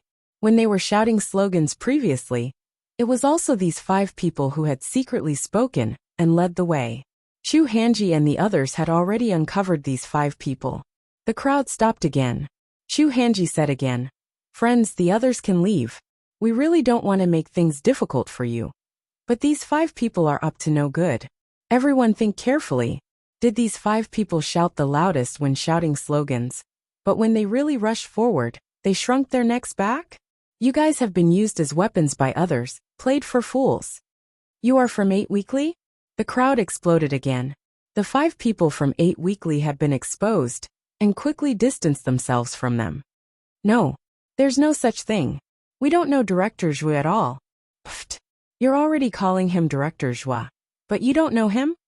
The security guard of the building also spoke up. It's the 5 of them. They've been hiding in the crowd and fanning the flames. Friends, we really don't know what's going on with Director Chin. Do you know that Zhuo Wei from 8 Weekly a few days ago? He's the paparazzi leader who caused the singer's death. He personally brought people to blackmail Director Chin.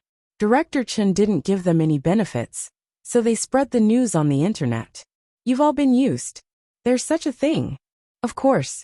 Chen Guang had also walked to the door at this time. He waved at the crowd and said, "Everyone, I know you have a problem with me.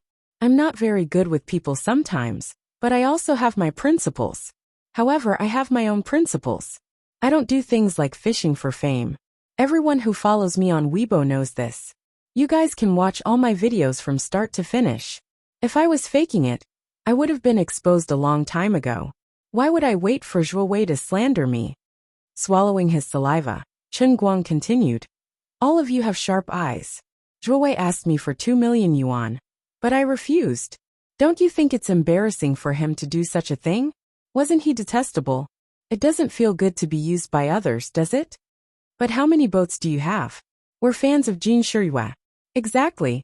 Even if everything else is true, you're still a scumbag." Chen Guang waved his hand again.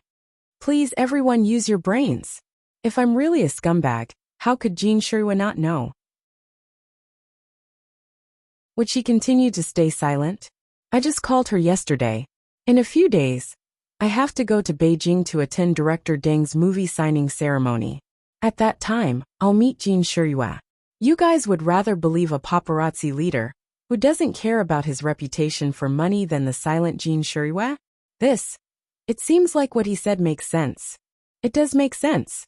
Seeing that his bluff worked, Chen Guang struck while the iron was hot. "Of course it makes sense. You guys were indeed played by Zhuo Wei. In the time it took for them to chat, the security department and the security team found a lot of specialized camera equipment from the 5 employees of Octagon magazine. Looking at the micro cameras, hidden earphones, and other equipment all over the floor, everyone really believed it this time. You still dare to say you're not from Octagon magazine? What are these?" Chen Guang picked up a micro camera from the ground. "Did everyone see this? F***CK. It's really from Octagon magazine. We were played by the paparazzi? F***CK. Beat them up." The happiest thing in life was to be the only sober when everyone else was drunk. That was how the protesters who came to cause trouble felt. But all of a sudden, their feeling of being the only sober one was exposed. Not only were they not awake, but they were also played by the paparazzi. How could they not be angry? No matter what, they couldn't come here for nothing. They had to beat someone up to vent their anger. The 5 people from Octagon magazine were in big trouble. Fortunately, they had rich experience in being beaten up. They also knew how to protect themselves when being beaten up by a group of people. They all obediently curled up their bodies to protect their vital parts. After waiting for about another 5 minutes, the police who received the call finally arrived and saved the 5 unlucky people. "See, I told you it's fine. You're the only one who worries all day. You should just stay in your hospital and be a doctor." After praising the people from the cleaning department and the security department, and thanking the boss of Lida, Chen Guang personally drove Tang Ying back to the hospital for her night shift. Before getting out of the car, he said this. Fine. You're the best. Whatever you say. But just you wait. Zhuo Wei put another 5 people in prison. The more he loses, the more unsatisfied he will be. He'll come looking for trouble again." Tang Ying felt a headache coming on. "At most, we'll just give him some money. Why do you have to fight with this kind of person? People who have nothing to lose are not afraid of those who have shoes. We've started a company now. Fighting with a mangy dog like him is very disadvantageous. You don't understand. This is a principle." "Like hell I don't understand. Then tell me, what will you do if he continues to make things difficult for you tonight?" In fact, Chen Guangjin was also having a headache. Zhuo Wei had really become a dogskin plaster. With him jumping around like this, Chen Guangjin was also annoyed. However, as the old saying went, in the end, Chen Guangjin was still a reasonable person. When he met a scoundrel who kept begging and begging, and he was Teacher Zhuo's uncle, Chen Guangzhen could not be ruthless. It was impossible to say that he wasn't annoyed, but he couldn't do anything to him for the time being. Other than that, in a sense, Zhuo Wei also had the support of the elders above him, which made him even more unscrupulous. Although he didn't know what Xi Qin had done today, controlling public opinion was actually like drinking poison to quench his thirst. It might look refreshing for a while, but doing so could easily trigger the rebellious mentality of the netizens. Originally, the neutral party might have thought that it was okay, but since you were controlling public opinion, even if it was nothing, it would become a problem. Tang Ying didn't know that Chen Guang had so many worries in his heart. She only thought that he really didn't take Zhuo Wei's scandals seriously and thought that he was treating Tianguang brokerage as a joke. If the company really messed up, it would be her Tang family's money that would be lost. Of course, from a friend's point of view, Tang Ying really hoped that Chen Guang could make a career out of it. Now that Tang Ying had become the vice president of Tianguang brokerage, it would be embarrassing for her to boast in front of her subordinates. No matter how she looked at it, Tang Ying had a reason to be anxious about this matter. Don't always have such an indifferent attitude, kid. You're making me anxious to death. Tell me, what are you planning to do? Chen Guang spread out his hands. I don't know. I'll just deal with it when it comes. No, I don't care. You have to end this mess within 3 days. Otherwise, I'll look for Zhuo Wei myself and give him some money. Don't do that. Won't I feel bad? But it's even worse now. Let's make another bet. If you can do it within 3 days and change the topic on the internet, I'll use my mouth for you. Chen Guang stared at her. What? He thought he had heard wrongly. Tang Ying was furious. Anyway, it's not the first time I've used my hands for you. I see that your face is flushed recently, and you're burning up. There's nothing going on between you and Jin Shiyue. I know you have a lot of problems in that area. Your sister Ying has taken over from your sister Tong, so I'll give you some heat. I've already used my hands for you a few times, but you don't feel anything new. I'll use my mouth for you, alright? Chen Guang's eyes widened as he stared at Tang Ying's fiery red lips. His mind started to wander. This is too scary. I can't resist this kind of temptation, okay? Also, if you can't do it, don't even think about taking advantage of me in the future. You have to accept this bet. Chen Guang nodded. I'm going all out. Within 3 days. The two of them clapped their hands together to seal the vow. Tang Ying got out of the car and slowly calmed down from her anxious state. She was stunned for a moment before she slapped her forehead and muttered to herself. Am I stupid? Have I gone mad? Why would I make such a bet with him? She had been too anxious just now and her brain had short-circuited. That was why she had said such shameless words. Now that the wind blew, she felt a chill in her head and sobered up. She recalled the scene of that guy's D*CK in her mouth. Goosebumps rose all over her body. She regretted it so much that her intestines turned green. Tang Ying, how can you be so shameless? Tang Ying, have you gone crazy from being a 25 to 26-year-old virgin? She pounded her chest and stomped her feet in frustration. She couldn't go back on her words now. She, Tang Ying, was a person of her word. As she walked up the stairs, she slapped her head in regret. Forget it. If Chen Guang didn't want to fork out the money, 3 days wouldn't be enough to make Zhuo Wei and his 8 weekly magazines give in, right? If Zhuo Wei really wanted to give in so easily, he would have done so long ago after he had captured so many people. So this unlucky bet let it go with the wind. Chen Guang wouldn't be able to do it anyway. Tang Ying comforted herself. On the other hand, Chen Guang was riding on a high horse. He had been annoyed by Zhuo Wei's matter for the past few days, and was on the verge of exploding. However, he didn't expect it to be the eunuch who was anxious. No, it was the concubine who was anxious. Sister Tang Ying was even more anxious than I was. She was actually so anxious that she came up with such an explosive bet. As soon as he imagined the scene, the haze in Chen Guang's heart was swept away. The grievances he had suffered these past few days were all worth it. Next, the scumbag Zhuo Wei would have to wait and see how powerful the old man was. As Chen Guang drove, he whistled in the direction of his house. Halfway there, his phone suddenly rang. When he took a look at it, it was an unknown number. Is this Zhuo Wei? Chen Guang asked as soon as the call went through. Mr. Chun, you're quite understanding. How have you been? Have you been happy the past 2 days? Zhuowei asked in a strange tone. It's been all right. I'm indebted to you for taking care of me, fatty. I'll definitely repay you in the future. Chen Guang's tone was even more strange. Mr. Chen, this is just the beginning. I've just written a long article praising you and sent it out. You have to read it later and give me some comments. I'll comment on your whole family. I'll give you 10 more seconds. I'm hanging up. That you're tuning in to the Li Mei's Sword of Destiny YouTube channel. We're so grateful for your support. And don't forget to subscribe to join us on this incredible journey through captivating stories.